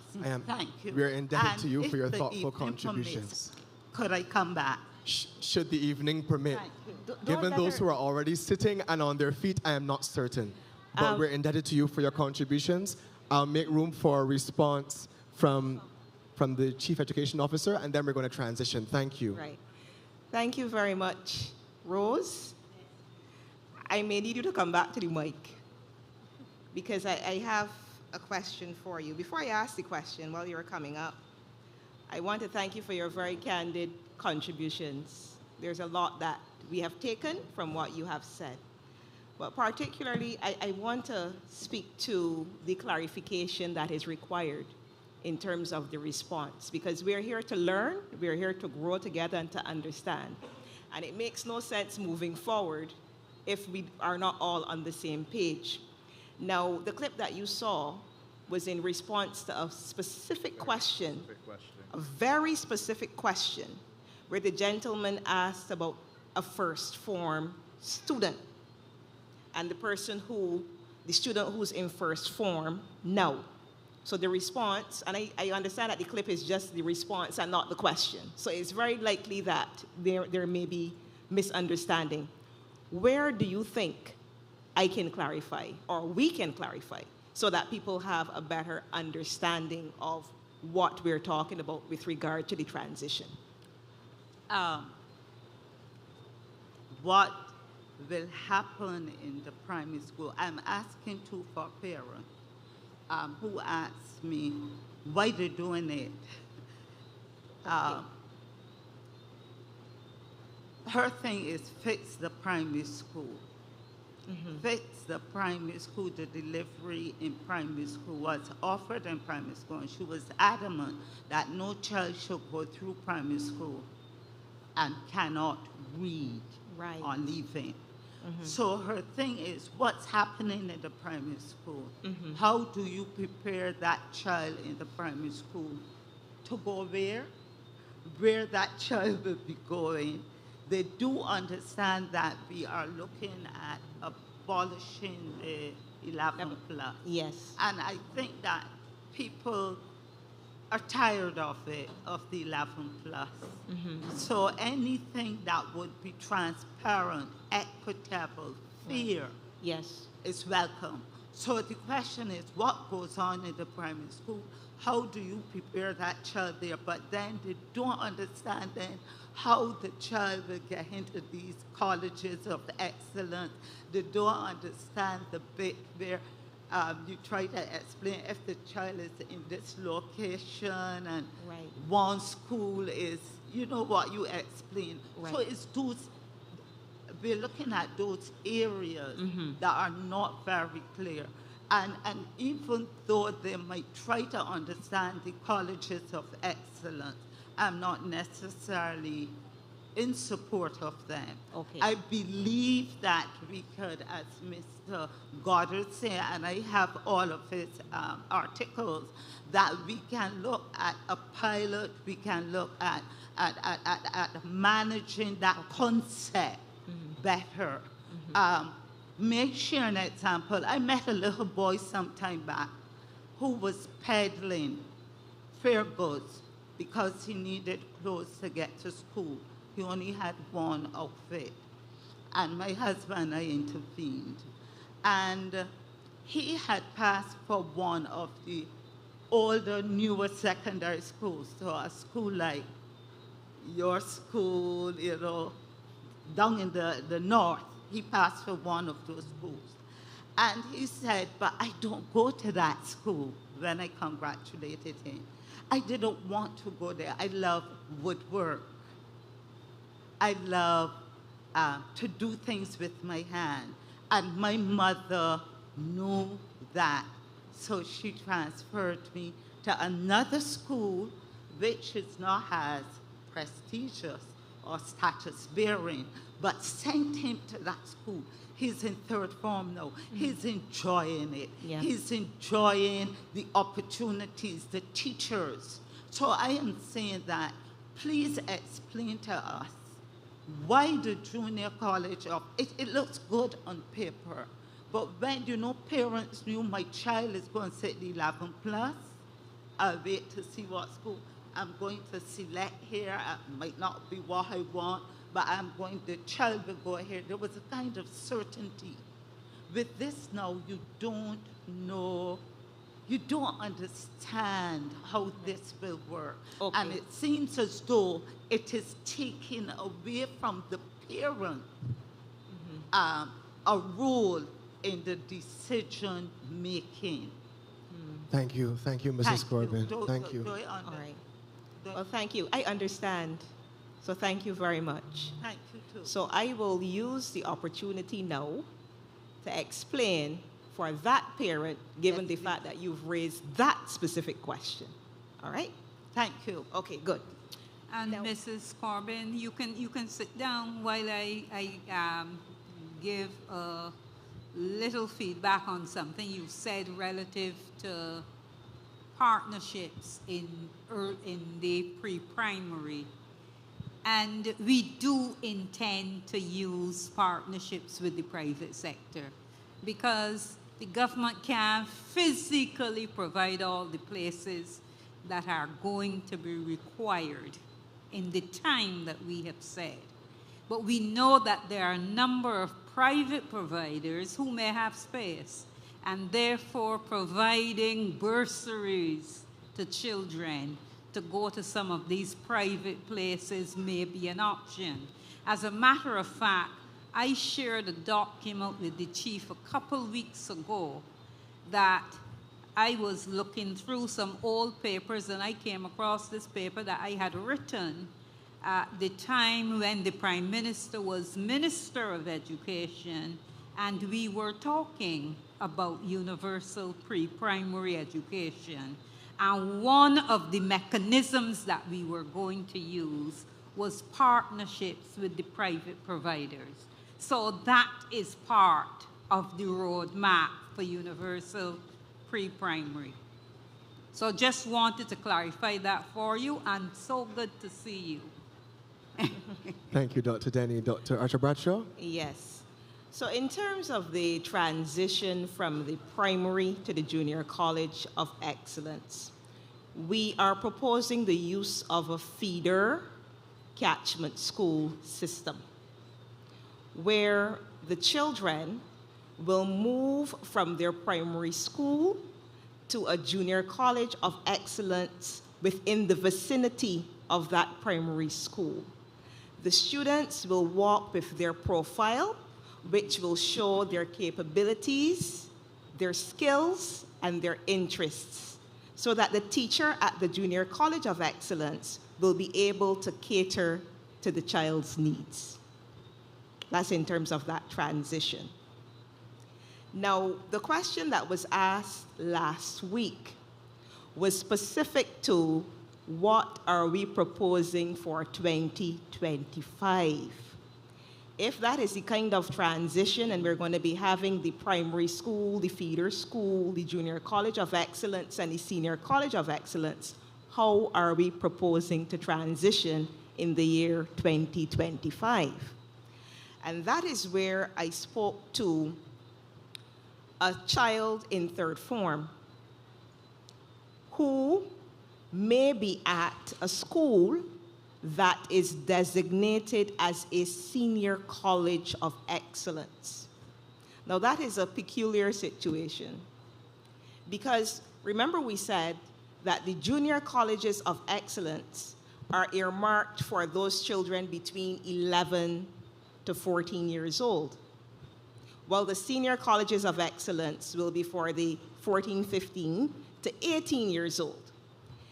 If a child is at a school in 2025 that is earmarked to be a Senior College of Excellence, and that child is 14 years old or is 13 years old, it means that the child will have to transition out of that school into another school. That's what we are proposing. The child will transition out of that school into another school. How do we determine the another school? We are proposing that the child goes to the Junior College of Excellence that is within the vicinity of the primary school from which the child came.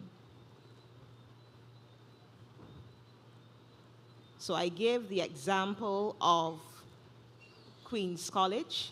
Let's say we have a third form child in Queen's College, and that school, is designated as a Senior College of Excellence, for example.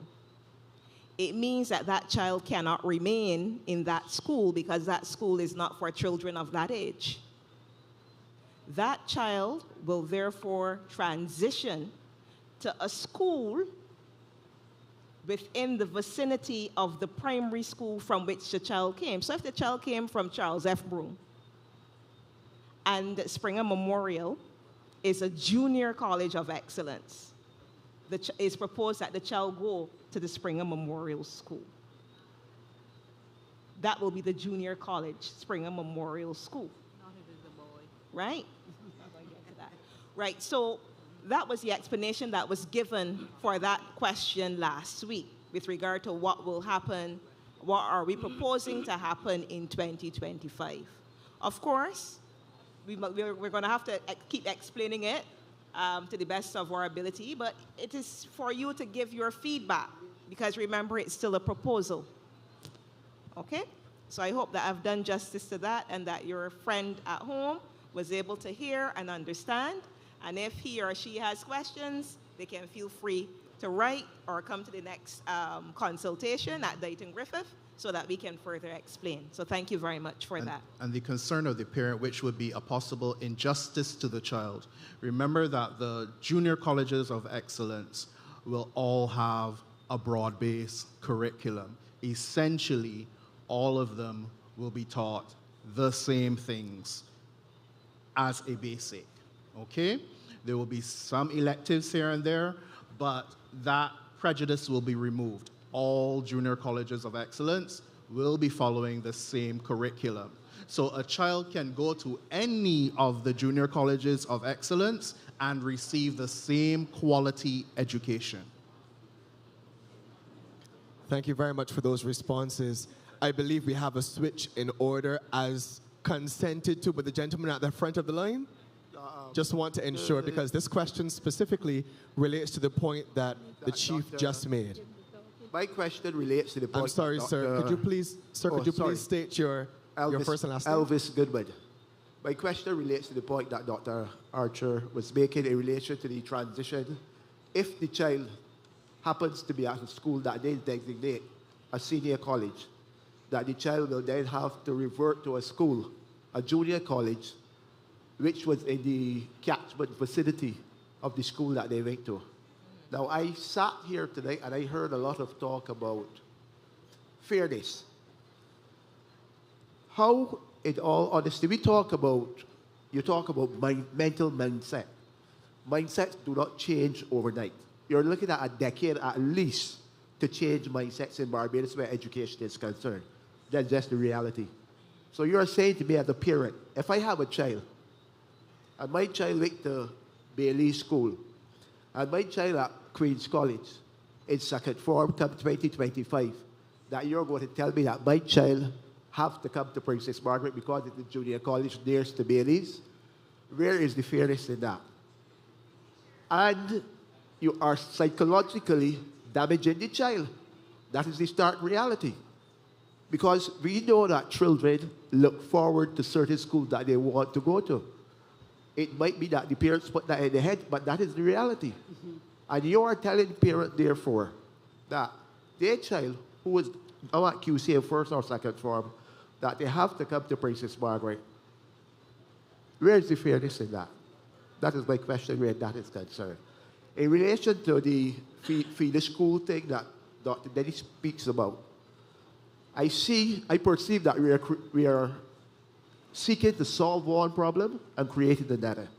Because the reality is that you would have an idea, you choose not to share it with the public as yet, which are going to be senior colleges, which are going to be junior colleges.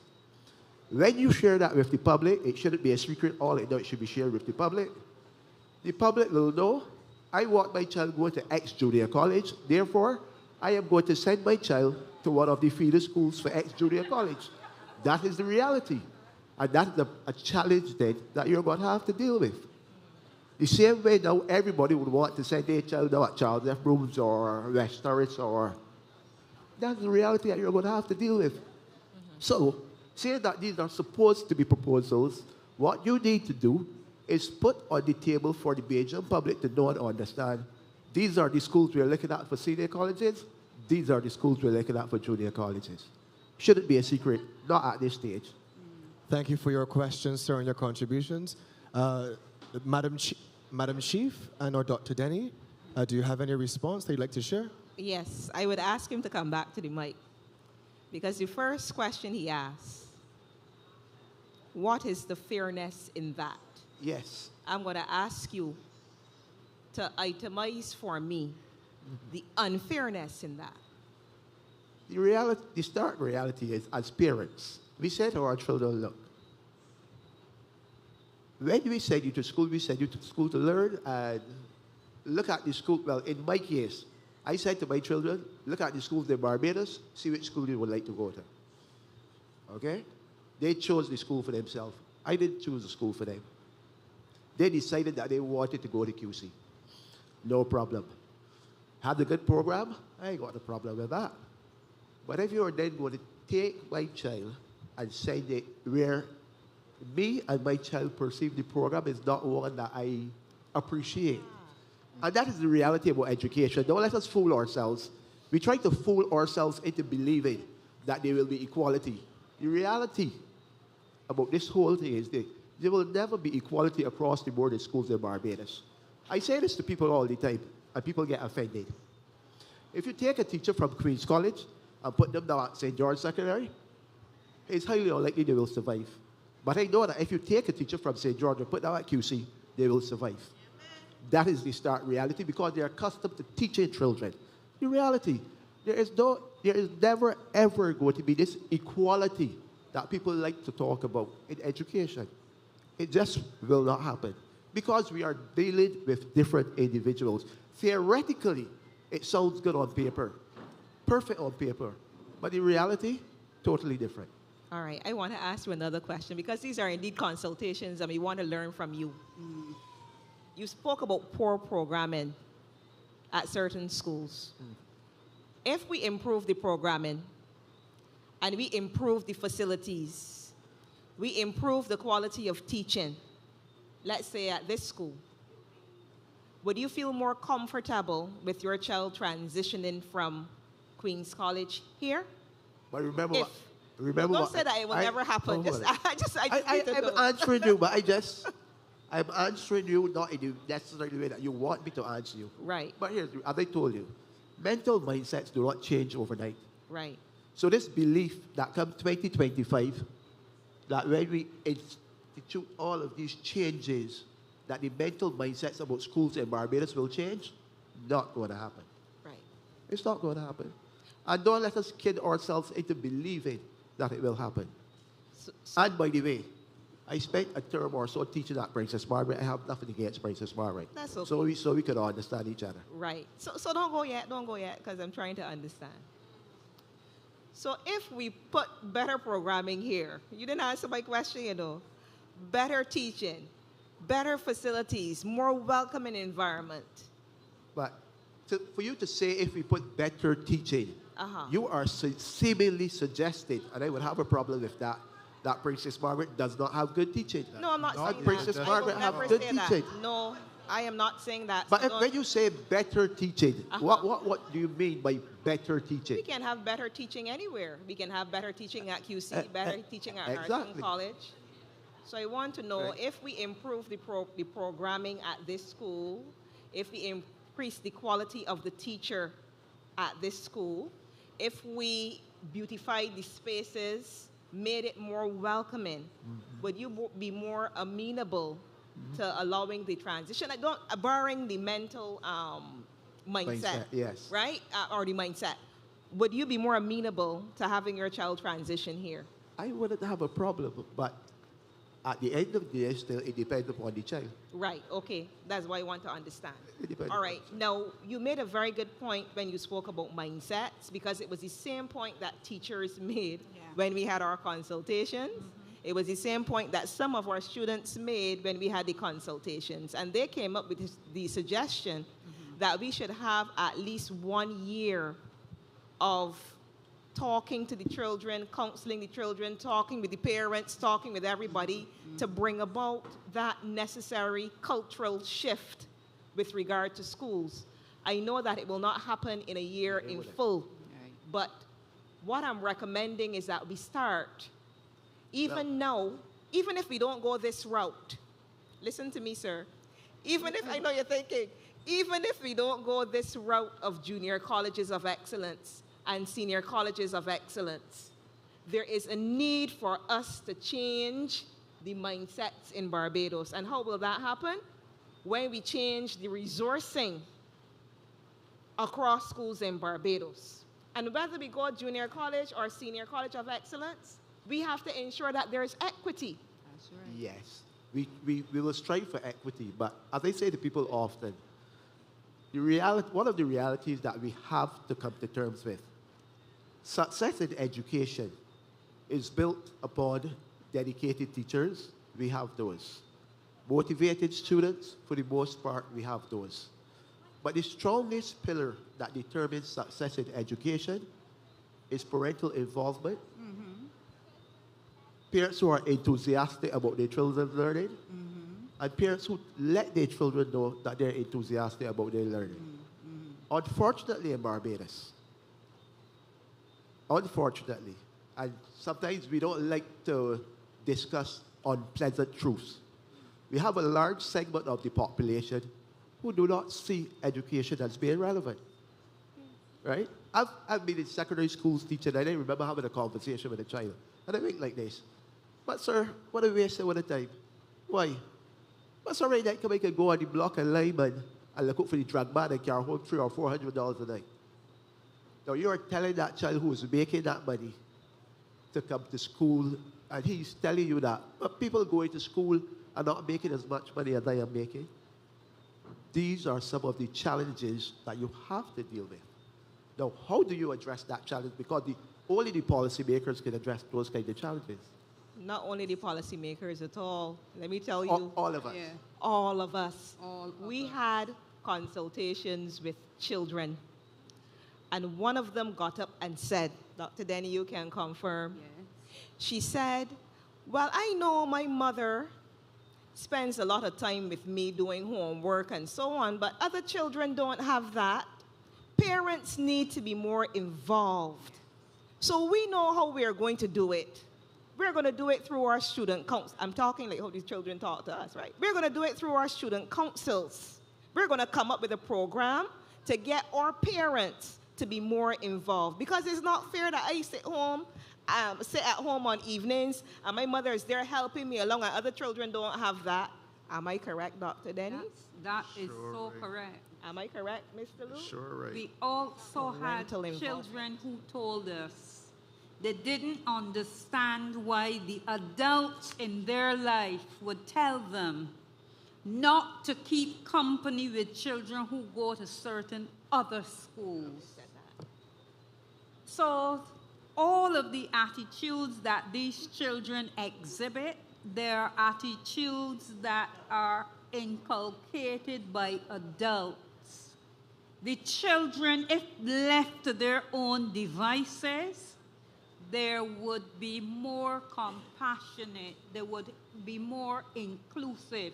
And we have to encourage them to do that because, Elvis, you know that our lives are not going to be happy if we let that child, who all he's thinking about is going on the block and making money, soon from now when he can't make the money in the way he wants to, he can break in your house and mine. So our lives are not going to be comfortable either. So we have to help these children in spite of their parents, when they have parents who don't care, and in spite of the bad influences that may be around them. Because in helping them, we are going to be helping ourselves. Thank you, Dr. Denny. Thank you, Dr. Archer Bradshaw. Sir, I know you were very gracious in allowing him to ask the question ahead of you. I am going to ask you, please, since the lady over here was standing for quite some time as well, if we can allow her to raise her question, and then I'm coming straight back to you, sir. Good evening. My name's Monet Smith. I'm a UK trained teacher. I am a primary maths mastery specialist and reading recovery specialist and an education consultant. And Do you mind just turning the microphone down to your mouth a bit, please? Yes, just so we can hear you clearly. Thank you. And I know reading is a big thing over here as well, but also maths. If you look at your results from 23, about 700 children scored below 30% in their maths. And that just goes to show that actually immediate intervention is not happening in Barbados, where those children are being identified, if they are being identified. Because from my understanding of conversations with parents and teachers, a lot of classrooms seem to be, you were working at this level. If you are not working at this level, you're going to try and get along with it, basically. And therefore, there's nothing, it doesn't seem to be that there's anything in place for those children. And I understand in the reform, you talk about the lower first classes when children get to secondary school, but actually that's way too late. For these children that can't read, that don't have the basic math skills, how do you expect them to go to secondary school and do, you know, biology, chemistry, physics, if they can't access basic primary school learning? So one of my first questions is, what plan is there for these interventions to be put in place immediately or ASAP for these children so they can access curriculum, not just in primary, but secondary and further in their academic journey? Do you have a follow-up question? Yes. I'd like you to ask both questions, please. I've got 2 more follow-up questions. Is that all right? Go for it. All right. So the other one is about the IEP plans and understanding how they will be assessed and implemented and who will be responsible for writing these plans. Obviously, you speak about children that are low attainers, those with additional needs, and those that are gifted. If you think the average classroom has 30 children, roughly, you've probably got about 20 children working on track, 10 children therefore working at above or below. So asking teachers to do these additional educational plans on top of the planning, the marking, assessments, etc. So I just want to know who will be responsible for these and how often will they be reviewed, and will new targets be set for these pupils as well? And my final question is, you speak about getting rid of the common entrance exam. I believe I read it was within the coming academic year. How will the use of formative and summative assessment be integrated into the education system so that there is a constant tracking of these students and their abilities, so that actually, leading back to my first question, that immediate impact and intervention can be implemented? Thank you very much. I made a note of your questions to ensure that we're able to stay on track in the responses that are being given by the panel. I'll go at this time to our Chief Education Officer and to Dr. Denny. I'm not sure who will lead first. All right, yeah, I will start. Yes. All right, thank you for your questions, Monique. You asked about the intervention. You said intervention is needed now. Yep. We agree with you. The Ministry of Education agrees with you. We are on track. Just at the beginning of, just before this academic year, about a month before, we invited principals of primary schools to a meeting where we shared with them the importance of instructional leadership. They were encouraged to look at their criterion reference test results to determine the kinds of interventions that they will utilize to help those children who showed large deficits. Out of that, they were required to draft school improvement plans. I can tell you that to date, I have most of those school improvement plans. Some are still working because, of course, some will have larger deficits than others. So some are still working on their plans. But we are actively seeking to introduce programming through the form of electronic means like gamification, etc. There's something called iExcel. I don't know if you're aware of that. That's being used to help children specifically with mathematics at the primary level, and it's also being used at the secondary level with those children who are struggling with basic mathematics concepts. All right, so that's the now intervention. We have to deal with the now, but we still have to plan for the future. Yeah. So we're exploring different programs that can be utilized to assist, to meet the children at their point of need. We also recognize that there are some teachers who struggle to teach mathematical concepts. We need to provide support for them as well. It is against this backdrop that we engage Erdison Teachers Training College. They have the full, they have the CRT results, which is the criterion reference test results. they also have the results from the test done in May, the assessment done in May, with the second, third, and fourth formers. They have those results. And they're currently drafting courses for teachers based on the challenges that they've seen in certain content areas. Can I just interrupt and say, I teach the last year of primary school just before they go into secondary school. And what you will find is those children that don't have them concepts, an educational app will not help them. That will not help. And also you throw into the mix COVID and shutdowns and whether children had the access to, you know, quality education online, whether they were doing it properly, whether they were guarded by parents. So what you're expecting is you're expecting children to be in class 1, 2, 3, and 4 and do that curriculum for class 3, but also they've got gaps from when they were in, you know, Right. infants A and B. Right. An app is not going to help that. The app will not help them alone, but you can use the app for reinforcement exercises. So when I speak about the app, But there's nothing to enforce if they don't have the knowledge, and that's, right. that's my So that's where the teacher will come in terms of gaining the skills.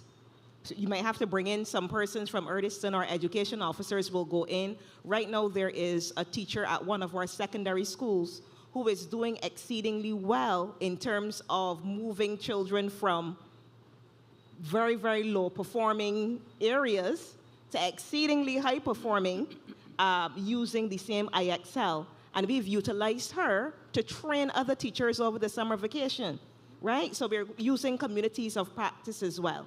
So I was speaking about the fact that we have to plan for now and we have to plan for the future, right? And we could utilize persons like you as well. You spoke about the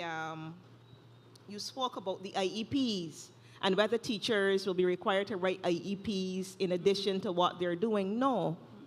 What we are proposing is that at every level, we have a teacher or a person who is a specialist in special needs education to provide support to teachers. Yes? So that's where I'm saying persons like you could come in. Dr. Denny, you want to take the other question? Well, if I may add to what the chief has said, one of the things we are proposing at the primary level, and this came out of recommendations that primary teachers themselves made.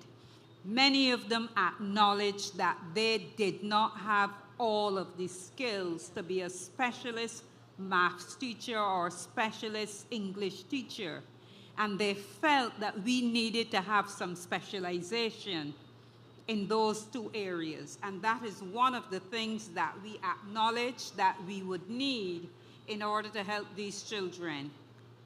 Also, we recognize that if teachers are no longer focusing on seeing how many children they can get to pass for a particular school, but that we are going to be judging them now by the number of children they get to meet the national performance standards, then there is a greater likelihood that the focus is going to be on ensuring that children leave the primary school with the skills that they require to succeed at the next level. So those are two other critical things that we are doing that should help in this area, because you're absolutely right. We cannot be focusing on a few children, 30 or 40 children who score 100 when we have over 700 who have scored less than 30. And sorry, just one final thing. Moving forward, I know you put in place a sort of end of primary assessment, and if so, is there a sort of national target that you would aim for specifically? I mean, for me, I'm a maths specialist, so I'm very passionate about maths, but across the board, I know in the last 4 years, the maths target has been, or the maths average across the country has been below 60%. So is there some sort of target that you're aiming for? Well, we are putting targets in place. We intend to have, we are proposing to have an exit exam at the end of primary school. The difference is it is not for placement. It is to tell us whether the child has developed those standards. Right. All right. Thank you very much for your time. Thank you for your questions as well. Sir, you've waited patiently. We're grateful to you. Thank you. Please go right ahead. Good evening to the panel and everyone present. My name is Elvis Wickham. I want to endorse the comments about parent involvement. I think it is extremely important, and that was one of the points I wanted to make, and that government certainly cannot do it alone. I, however, go back to an issue raised earlier because I have particular concern since my daughter would be affected. The cohort that just started secondary school, who will be in third form in the year September 2025 and beyond. There will be, 3,295 students, I believe, took common entrance this year. I reckon at least 1,500 of those, if not more, will be at schools right now that will be designated senior schools of excellence. So when they're going from second to third, they will have to transition over to a junior school of excellence, junior college of excellence, for 1 year. Then to transition again when they have completed what will be third form to another school. So you have at least 1,500 students in Barbados, potentially, who will have to do 3 schools in 2 years, having settled in at their current school, friends, which may not be important for some, but is important for them, after school programs, which again may not be important for some, but important for others, after school programs, by the way, which would be very significant for the development of many of these children. They will thrive in these after school activities at the schools that they're at right now, more so than they might academically. But they will go from one school in first and second to a second school in third form, and fourth form they have to go to another school, which may or may not be the current school that they're at, that they will have to move away from for a year. Now, I noted that you mentioned that these were proposals and that they still have to go to cabinet, but the timeline is short. We hope to have cabinet approval early 2024. So a decision on this will have to be made. My question is there another way or an option that would allow for students who are presently in first and second form, well, students in first form, but those next year who will be in first form, going to second at the time that this proposed transition is made, another option that allows them to remain at a school that they would have basically now been getting accustomed to. But certainly for those like my daughter in the year she's in, she's facing the real possibility of 3 schools in 3 years.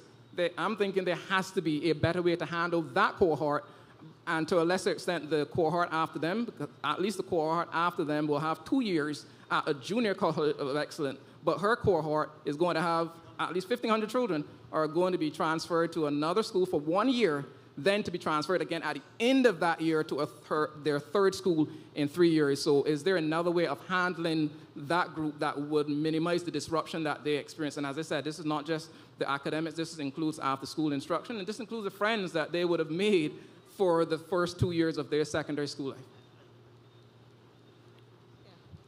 Thank you for your question, sir. Yes, thank you. Point taken, Elvis.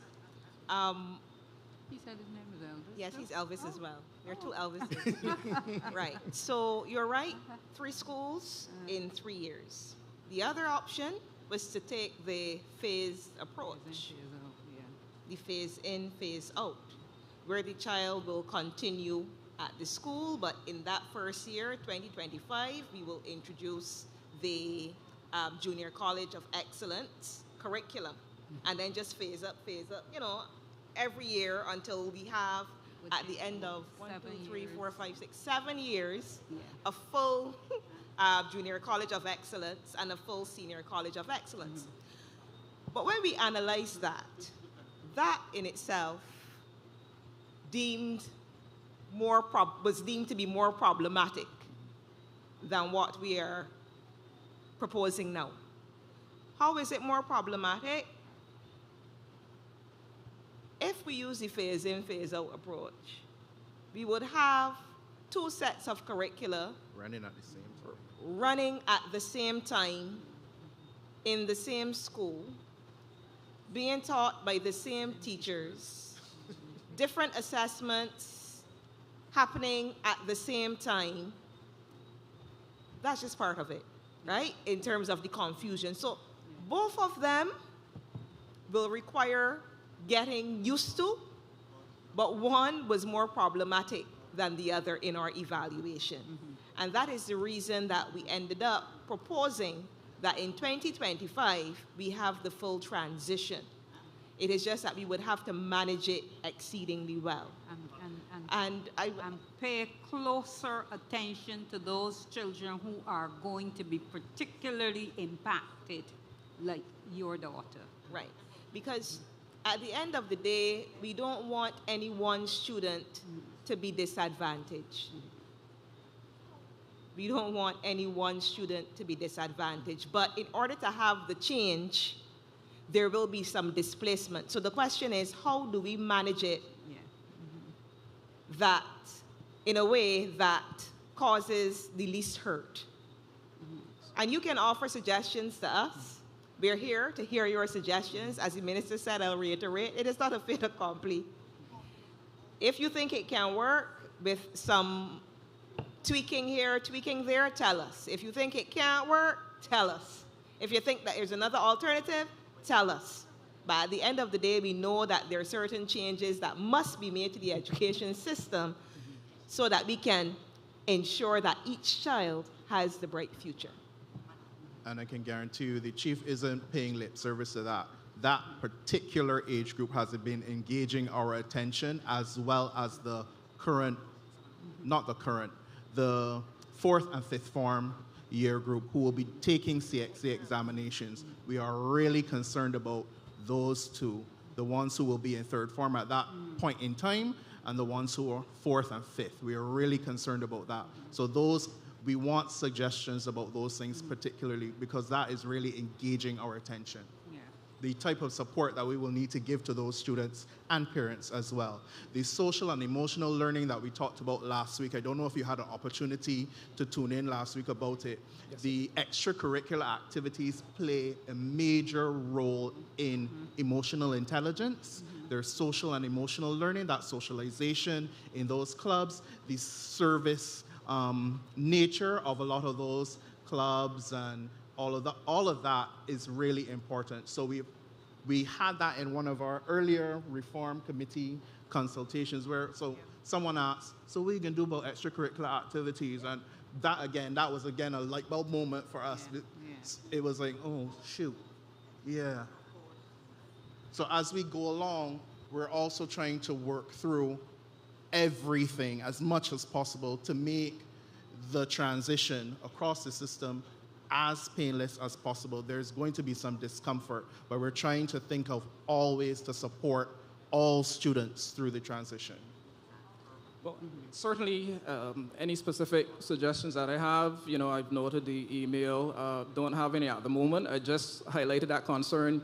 Certainly, you said there will be some discomfort. There will be a lot of discomfort for those minimum, like I said, 1,500 students who will have to endure a change of 3 schools in 3 years, and as I pointed out, the after-school activities, very, very important. One of the things we're really building into, sorry to interrupt you, one of the things we're really trying to build into all aspects of the system is flexibility. That is a major element, that is a major component of everything that we're trying to do. It's for flexibility for parents to make choices. I heard earlier about we may be taking away some of the choices of parents. We're trying to give them more choices. We're trying to give the students more choices, more options to make them more comfortable in our education system. Well, I will put it out there to wider Barbados. Anyone who has suggestions for that age group, like I said, I have particular concern. I understand why it would be difficult for the phased-in, phased-out approach, but I just see the tremendous disruption for those in that cohort. 3 schools in 3 years. For them, so I'm being selfish on their behalf, 3 schools in 3 years is pure madness. You never know. These are just proposals. As we continue, we may be doing a phased approach. As we continue our consultations and we really think about specifics more and more and more, and we really drill down, what we propose now may be something quite different in a few months. Okay. Yeah, I wanted to respond to what you said. 3 schools in 3 years is mere madness on face value. But when you look at the added value, imagine a child spending 5 years at a school and coming out with 0 certification, low self-esteem compared to a child having an opportunity to go to a junior college of excellence that offers a broad-based curriculum where they have career guidance, they learn financial literacy, there's emphasis on social and emotional learning, then to transition to a school that offers subjects that are interesting to him, that he can do exceedingly well in, and leave with a Barbados National Secondary Diploma because he's engaged in extracurricular activities, he's participated in service learning, he can speak a foreign language, he may not be able to write it well, but he can speak it. I think on face value, it looks like bare madness. Well, no, I'm not against the concept of junior college of excellence, senior college of excellence. Right. I'm just that specific, in terms of the transition. That specific group and the transition that they would have to make the disruption. Right. But I'm just sharing for you and for members of the public the bigger picture. Yeah. It's about providing more opportunities for our children, and we have to start somewhere. If we continue as is, we will continue as is with the failures. Yeah. We will continue as is with the limited successes and feel all good and beat our chest and say, well, look, we have 5 children out of 500 that did well. But change is uncomfortable, right? And in order to cause the change, there will be some discomfort. But the question is, how do we manage it? Yeah? But thank you very much for your contribution. Thank you very much. I would like to add to what the chief is saying. Change is difficult. Very. But I have been in education for almost 50 years. And in that time, I have met many resilient children. And I am sure that a lot of our children who are in the position you talk about, they are going to demonstrate some resilience, especially if we set out to help them. And that is what we're doing. I do agree that children generally can be resilient. We just have to be careful that we don't sacrifice a few on the altar of expediency for others. Not at all. Thank you. Thank you so much. Thank you. I want to transition over here now for our next contribution, and then I'll come back over to this side. Pleasant good evening to all members of the panel as well as to the audience. Good evening. My name is Lamar Smith, and I just want to share a few of my thoughts very quickly. So I am cognizant that our current system could benefit from some tweaks to ensure that all students have equal opportunities to be successful. And I wish to commend those of you who are involved in the education transformation process, as I know that it is no easy feat. And I thank you for the opportunity to share briefly this evening. My primary concern is the adoption of a two-tier system. My overarching question is this: what is the rationale for introducing junior and senior colleges of excellence? Can we not incorporate the innovative elements within the existing framework with some modifications? And I wish to focus briefly on the case of Bermuda, where I spent 10 years teaching at the high school level. Bermuda is currently transitioning away from the middle school system. Why? Because it is ineffective. I have been questioned by Bermudians of varying walks of life about why Barbados, an island renowned for sending intelligent and well-educated professionals, not just to Bermuda, but to other international destinations, would take a huge backward step, that was in their words, and adopt a failing system. They spoke convincingly about the negative changes they had seen in their island since they had adopted the middle school system, and by that we're talking about a two-tier system. And one of the things they noticed was a rise in gang violence. They also asserted that people were so much better educated under the previous system, akin to what currently exists in Barbados. In my experience, the middle school system created high schoolers who behaved like incoming first formers, even though they were around 14 years old. They were immature, and they lacked the maturity and the work ethic required to be successful at that stage. They also lacked the academic knowledge to be globally competitive in their external exams. To be quite frank, a significant number of students were ill-prepared to handle the rigor associated with external assessments. Part of the problem was that there was a lack of vertical articulation between middle and high school, and the myriad professional development sessions and meetings did precious little to attenuate this situation.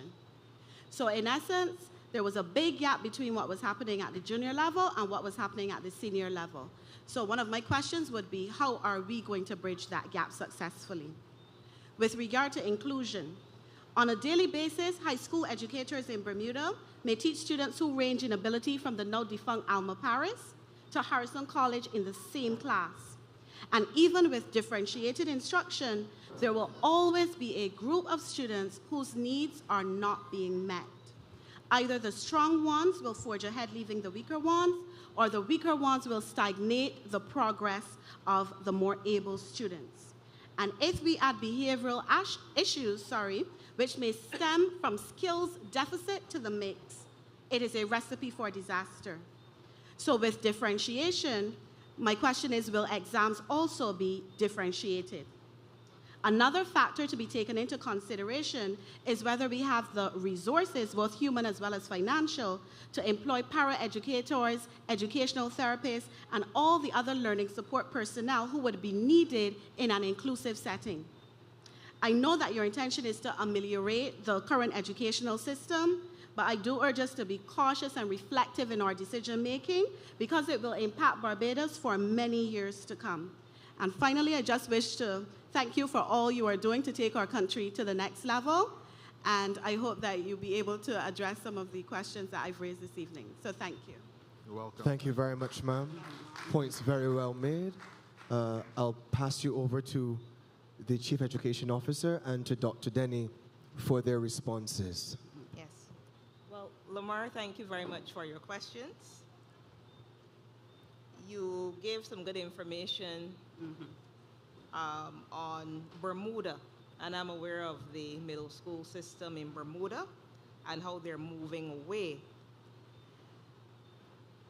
I would, however, say that we have to be very careful that we don't compare apples and oranges. Because nomenclature is given middle school, it doesn't mean that all middle schools will be the same. The kind of programming, I have some questions for you so you can come back to the mic. The kind of programming that we are proposing for our first to third formers, did Bermuda have that programming? That broad-based programming with the stress on... They do have electives. There are a variety of things that students have access to, including things like personal care, which would be similar to our CVQs for hairdressing and so on. They do their metalwork, they do automotive engineering. So there are a wide variety of subjects that they have access to. Next question. Is there an undergirding theme of social and emotional learning? Well, they try to incorporate that, and with ongoing professional development, that is something that we are encouraged, or we were encouraged to do. All right. Not just encouraged. I will let you know that I researched, right? And it's different. In proposing the Junior College of Excellence, we looked at the reasons why middle schools across the world failed. There are a lot of articles out there on it. Number one, they didn't have the right leadership. There are some leaders who are not fit to lead children between 11 and 14 years old. Somebody here mentioned that if you took a teacher from one school and brought that teacher to another school, they will fail, right? Some leaders are the same. There are some leaders who are more suited to deal with older children than with younger children. Do you agree with me? I agree. Good.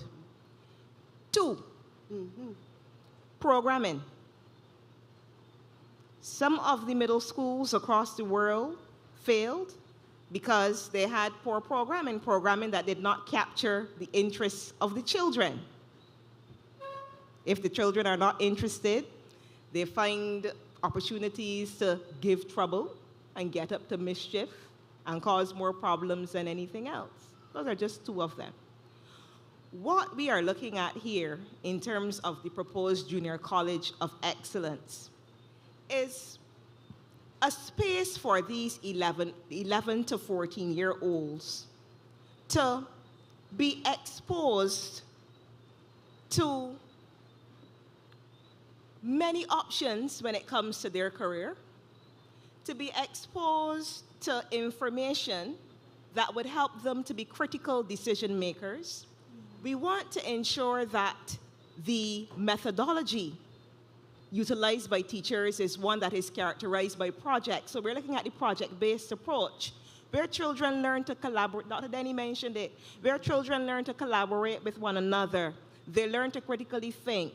They learn to communicate. So all of these things will be stressed at the junior college. We want that by the time these children are ready to transition to the Senior College of Excellence, there is a firm foundation. The child knows exactly what he or she is about in terms of values, in terms of self-regulation. And if the child doesn't know, they're very, very close to knowing by that third form what they're about. So that they can now choose and say, well, Mommy, Daddy, I want to get into ICT and robotics. Why? Because they have been exposed to ICT and robotics. Mommy, Daddy, I want to get involved in building technologies because they have been exposed to it. And they know all the careers because we are proposing that we have persons from within Barbados and persons from the diaspora interacting with them. You know, you have the virtual, you can use the technology to have virtual coaching sessions and so on. So I want us to be careful that we don't compare apples with oranges. I want to also draw your attention to something. In Singapore, those children are very driven when it comes to examinations. And those children do very well. Not all of them, but many of them. In Finland, the children are not driven to do examinations, and those children do exceedingly well. Which one should Barbados follow? There's enough research to show that one doesn't work, while the other does. Which one should Barbados follow? I put to you that Barbados should look within itself to see what the issues are and develop a program or a system that it thinks can cater to its children. I completely agree with that. Right. So I appreciate what you brought. I really do. I appreciate what you brought. But I want to let you know that in proposing this system, we have considered those studies from Bermuda all the way right back to see where the failures were. And we said, all right, this is what we want for Barbados. And based on that, we said, we are not going to go that route. We're not going to go that route. This is what we want. And that is how we came up with that proposal. Okay, so one of the questions that I still have pertains to assessments and how we're going to be operating if we are differentiating. What form will those assessments take? And I heard someone raise that already. And will these assessments also be differentiated? Are we still working toward external examinations? I saw mention of IB in your book and so on. How is that going to be impacted when we are splitting the students into two different tiers? Because sometimes what happens is that because of that transition period that has to happen again, it takes some time for students to get into the program. So what I'm concerned about is that transition and that continuity. I'm not disputing the content or the quality of what you propose. I think it's fantastic. I just want to make sure that we are not going to fall into the same challenges that other people have faced. Yeah. And I really appreciate, we really appreciate that. We appreciate that. That's it. One of the things we're talking about is the alignment of the programs at the junior colleges of excellence with the senior colleges of excellence. And that is one of the peculiarities and differences between what people are calling middle schools and comparing to our system. That is one of the particular differences that we have looked at. One of the things we looked at as we talked about building a student profile as the student moves from primary all the way up. It has not been lost on many teachers and parents that many students, when they reach that third form stage where we're asking them to choose a career, they have absolutely no idea at all. Some of us at this level too, we still don't know. But some students really have no clue. So a broader based curriculum will help in that regard. Also, the specificities of our senior colleges of excellence. Let's say we have a school of life sciences. Let's say we have a school of math and engineering. Let's say we have a school of agriculture. The subjects or cores or modules or whatever it turns out to be when we're finished looking at our proposals, those courses and the broad nature of them will allow students to have a greater inkling of what they want to be, what their identity is with their social and emotional learning, and will allow them to say, okay, that School of Life Sciences, that offers this, that, and the third. I'm really interested in that. And because of that, I want to really pay special attention to the modules of integrated science, of biology, and so on. And that student builds on their profile. It's almost like the student is building a resume as they're moving forward. That will allow our proposed academic committees at both our junior and senior colleges to make better decisions about charting a pathway in conjunction with parent toward what the student wants to be. Our last week, we were asked a question about the dream. Well, the dream is really to have a student move through the system with flexibility, with good emotional intelligence, and we just don't want to pigeonhole them either. One of the challenges of our current system is that students are pigeonholed. So I may want to go to the School of Life Sciences because I really like science, I really like experiments, I really like all of that. And once I get to the School of Life Sciences, I may do Botany 1 and Botany 2. When I do Botany 1 and Botany 2, I may tell myself, well, I never thought I liked plants before. I ain't sure that I really want to go down exactly the science core. I may be able to go online, look at the curriculum of the School of Agricultural Science, and choose a subject like horticulture. That really, it had really sparked my interest in from botany, horticulture. I do that course online in horticulture.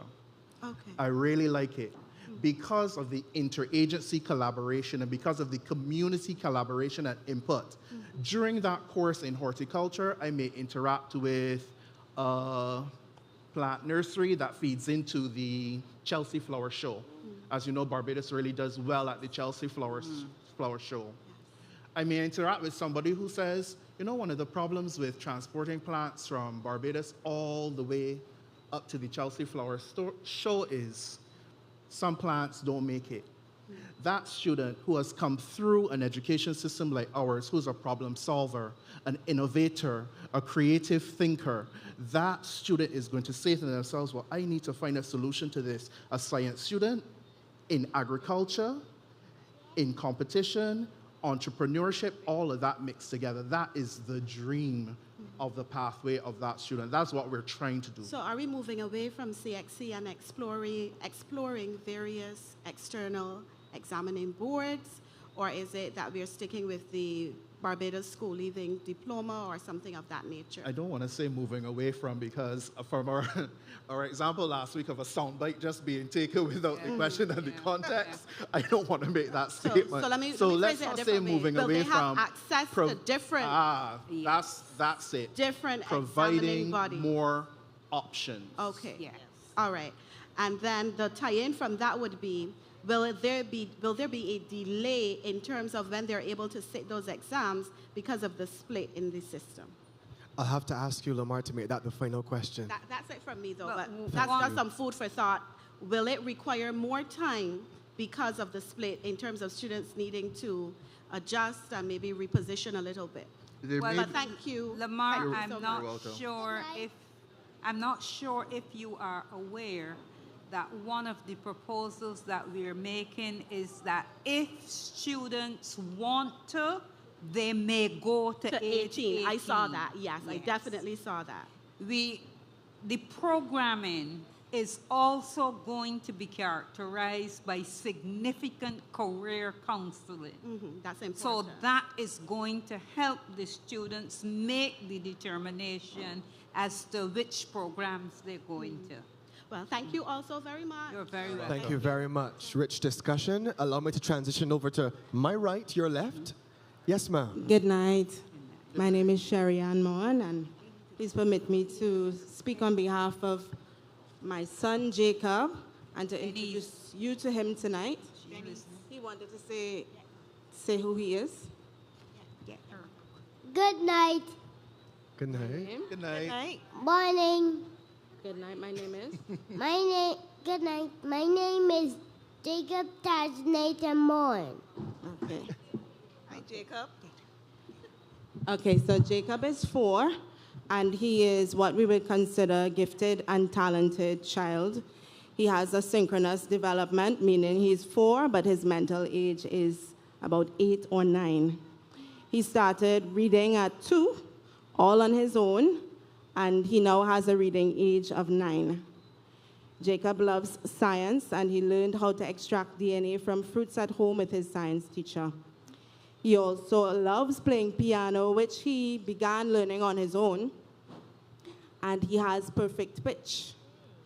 Jacob has transcribed the entire Happy Birthday song on a chalkboard from memory, to the complete surprise of us, his parents. When he was younger, we tried putting him into school, and they said he was struggling to keep up. Later, we found out they had done the letter F for 3 days, because at that time, Jacob was reciting the alphabet backwards. So it was not that he was incapable, it was that he was bored. We have attempted to homeschool him and try to provide him with a balance of catering to his needs and extracurricular activities to help to support his social needs. And my greatest fear was always that he would be misunderstood in the system. Earlier this year, when he was assessed, he had an average IQ of 155, which was enough to get him accepted into Mensa, which required him to have an IQ of 132. It put him among the youngest in the world to be a part of that society. Mensa is an international society for people in the world with IQs in the top 2% in the world. Is he special needs? Yes. I would love to see Jacob be accommodated in his country and find his community. So what plans do you have to accommodate children like him? Well, Thank you very much for your question, ma'am. Well, Mom, I talked about children like Jacob. Then I talked about making sure that we have IEPs to support not only the children at the bottom end of the continuum, but also at the top. Because if you try teaching him with the rest of the class, he's going to get bored. He is way above them. So children like this, we also have to put special programming in place to address their needs. We are hearing about him, but how many other people in Barbados might have children like him?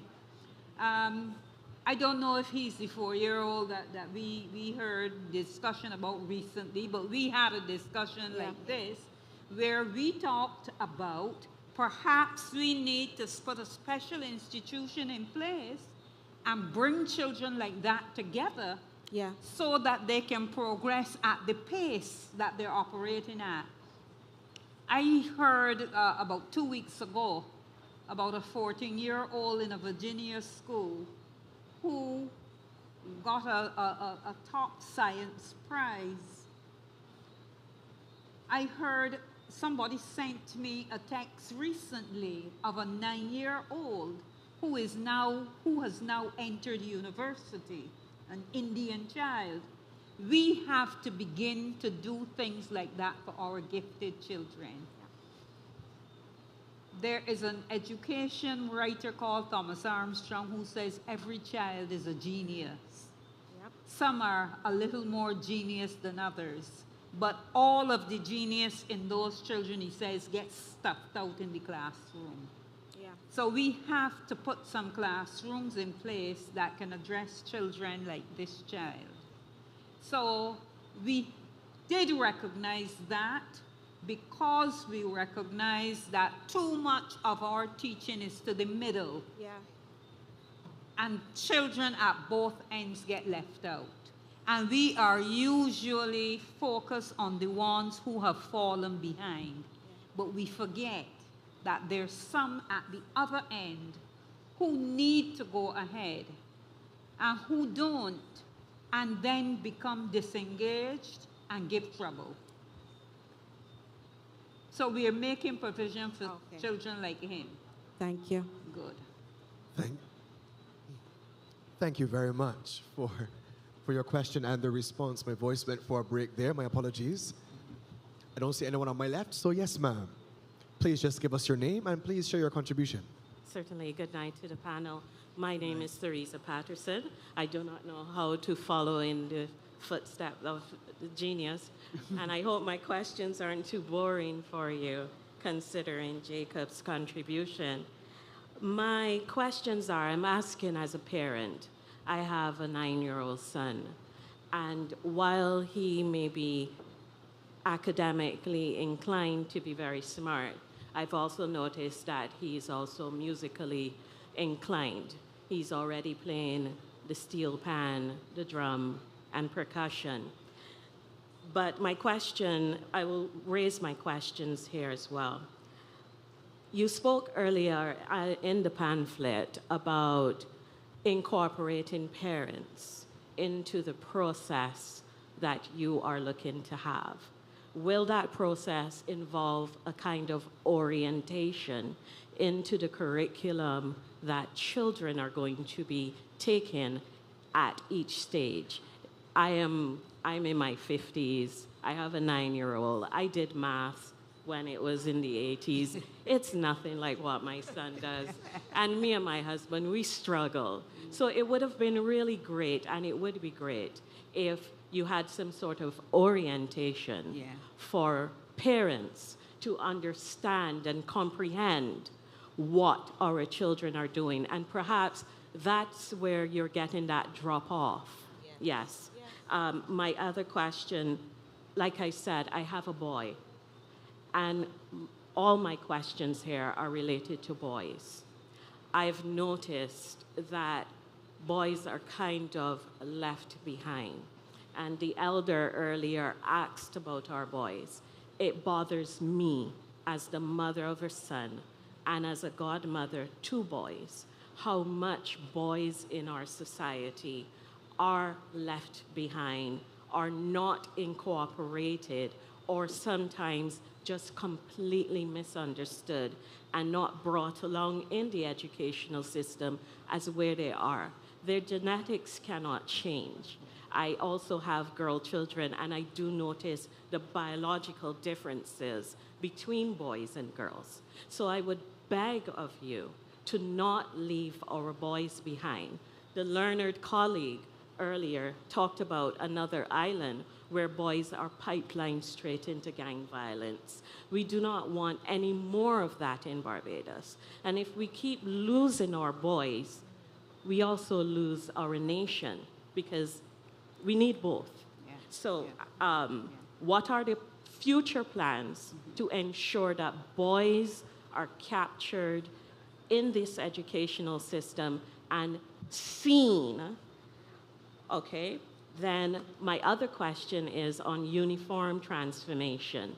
Is there going to be plans to rid of the present tie and epaulet system and perhaps carry more of an Oxford shirt with the pants, perhaps parish colors to distinguish where you go to school as opposed to the school that you're going, the area that you're going. So if you're going to school in St. Philip, you wear the St. Philip parish colors with maybe a crest, a khaki pants, or blue pants for the boys and skirts for the girls. And that would be my questions. Very boring questions. Not boring at all. Very meaningful. Thank you so much for sharing. And good suggestions as well. I'll allow the panel to respond accordingly. If I may respond to your concern about the boys, I'll tell you that we have the same concerns about boys. The attrition rate for boys from the system is significantly more than for girls. And it is boys, many more boys than girls, who don't get the opportunity to write any CXC subjects. Some of them don't even get to fifth form. And we are concerned about them because very often those are the boys that end up on the block. Yes. Get involved in gangs, get involved in violence, robbing people, shooting people in broad daylight, and so on. That is something we have to, as a system, be concerned about. And one of the places that we need to start in focusing on the education of boys is in the retraining of our teachers. Yes. Now, we probably can't help it that we have a teaching force that is mostly female. And females interface with boys different to how they interface with girls. Yes. I once went to a school in St. Philip when I was an education officer.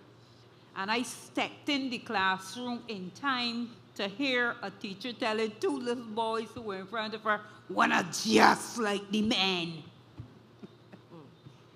And I was flabbergasted. I said, "But why are you telling these boys this?" Because he hit she. There was also a girl there. And he see, and he saying he didn't see. I said, "But how you know he saw?"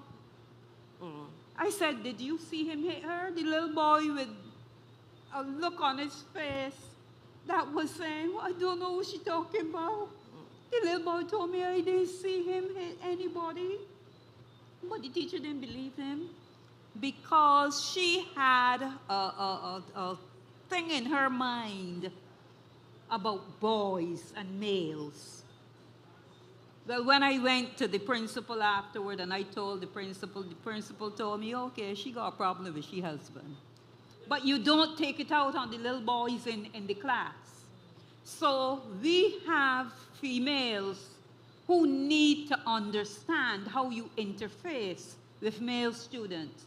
Very often the boys will go and play at lunchtime, and when they come back to class, the teacher will tell them, "No, come in here, you're too sweaty."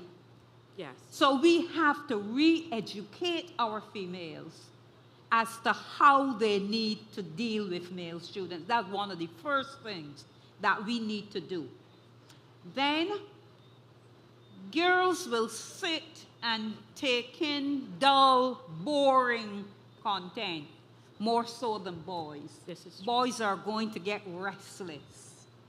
So we have to find ways of engaging the boys that will keep them paying attention. And that includes bringing some of the things in the classroom that they want. The chief talked earlier about some schools not doing agriculture science. You know, if some schools did agriculture science, the boys will be interested. Because some boys want to go up there and dig up in mud and so on. True. So we need to have programming that will attract the interest of boys. And we need to give them a lot of positive reinforcement. You know, in my time as a teacher, one of the things I noticed was a significant difference between boys and girls. You would speak to a boy, or you would drop a lash in him. You don't do that now, though. And 5 minutes later, the boy would see you with a heavy load and run to you and say, "Ma'am, let me help you." You lash a girl, or you speak to a girl about doing something, boy, and you pass her 3 days later and she's still cutting her eyes at you. Yes. Yes. So we have to give boys a lot more positive reinforcement and let them know that they are also valued in the classroom. Yes. Many of the things that teachers want done in class, they will call a girl and not a boy. So we have to be metacognitively aware of the difference between the two sexes, and we must deliver in such a way as to keep the boys interested in what is happening in the classroom. And we start that by making sure we put programs in place to make teachers understand what it is they need to do to keep these boys engaged. Will there be a, will there, I'm so sorry, will there be a significant plan to ensure that more male teachers are brought into the service? In addition, I understand that a lot of teachers are leaving the system for greener pastures. Is there going to be a plan to bring in persons who are not necessarily trained as teachers but are highly qualified otherwise if they're interested in coming into the service? Thank you. I don't know where you got the information about the teachers leaving the system for greener pastures, because we are not seeing it in the data. Well, I'm told. We're not seeing it in the data. But the first question that you asked about bringing in more males, people talk about affirmative action for males. The only affirmative action I could see is paying them more money, and I am diametrically opposed to that. I feel every teacher who delivers in the classroom ought to be paid the same thing. I think it has to be that men need to understand that they have a role to play in helping to shape the lives of some of our boys. And they need to come to that recognition and realize that they can do it through teaching. Perhaps we need to organize a campaign that says so to our men. Perhaps. Yeah. Dr. Denny, I didn't want us to miss the last question that she raised. I'm keeping us on track here. She mentioned the question about uniforms. So perhaps we can, you can have a seat, ma'am. Yeah. Perhaps we can close, in terms of your response, with that particular question that she raised. I'll let the Chief Education Officer speak to that. I will just say it's an excellent suggestion. We're here to take suggestions. I mean, we've been discussing all kinds of things, and that came up as well. And there is a lot of support for what you just said. So thank you very much for sharing with us. You know, in Suriname, all children wear a pair of blue jeans, but then they have a shirt that is a different color that will tell you which school they belong to. And a crest. Yeah, that is the value, I believe, of these consultations ultimately, that though the proposals have been presented to, so that I would like to invite at this time the Chief Education Officer and Dr. Denny and Mr. Luke as well from the BSTU, if you have any closing comments you'd wish to make. And then I just have some final housekeeping before we conclude. Sure. I just want to thank everyone for coming today, all the contributors, all the questions. As usual, we are really grateful for the comments that you have made and the suggestions that you've made. A lot of them were related to the teacher today as well, improving on our practice. Some of the things that the proposals for education, transformation, some of those things that may affect teachers either positively or negatively. We talked a little bit about the master teacher. We talked about the increased opportunities for certification.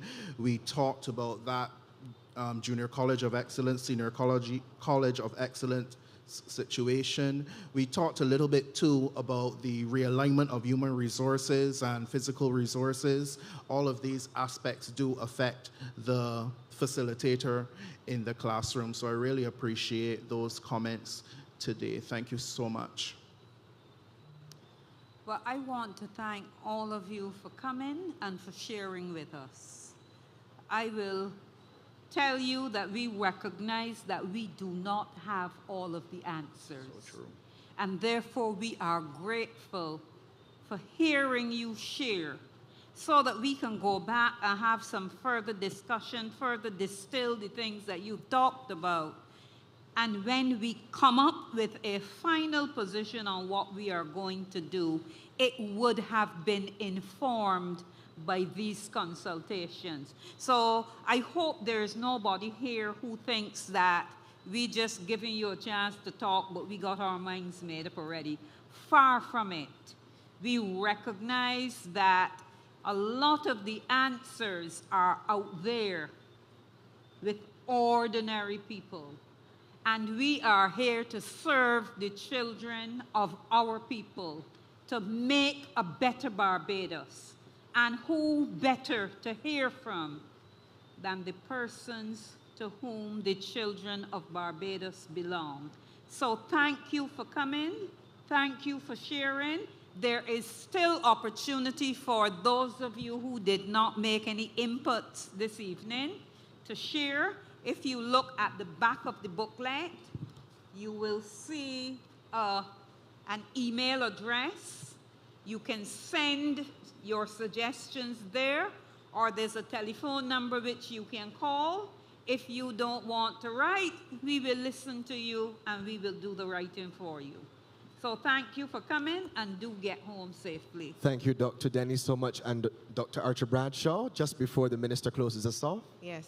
Well, ladies and gentlemen, thank you very much for coming. I concur with my colleagues. One thing that was abundantly clear this evening is that within our document, we should have greater emphasis on boys.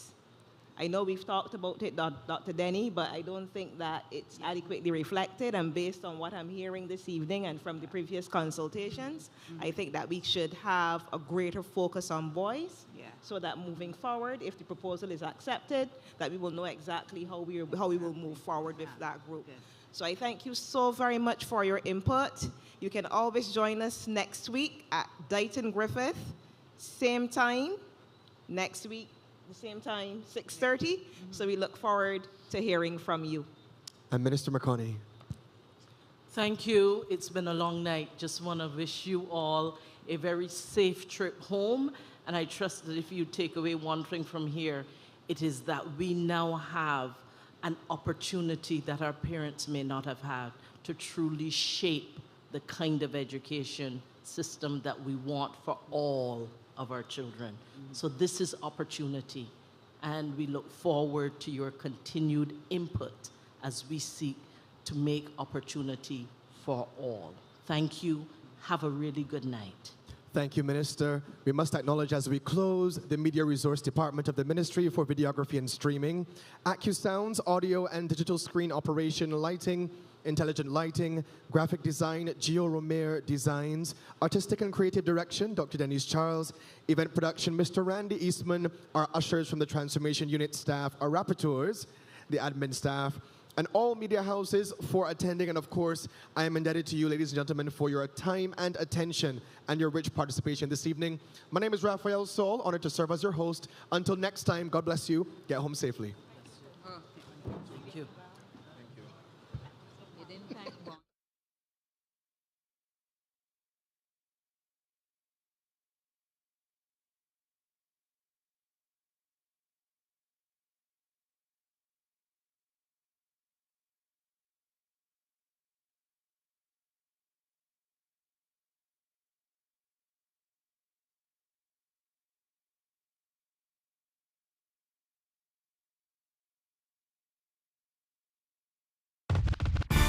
The Ministry of Education, Technological and Vocational Training wants your thoughts and questions about the recently launched proposals to education transformation in Barbados. Island-wide public consultation meetings are now being held. Join us Wednesday, November 15th at Dighton Griffith at 6:30 p.m.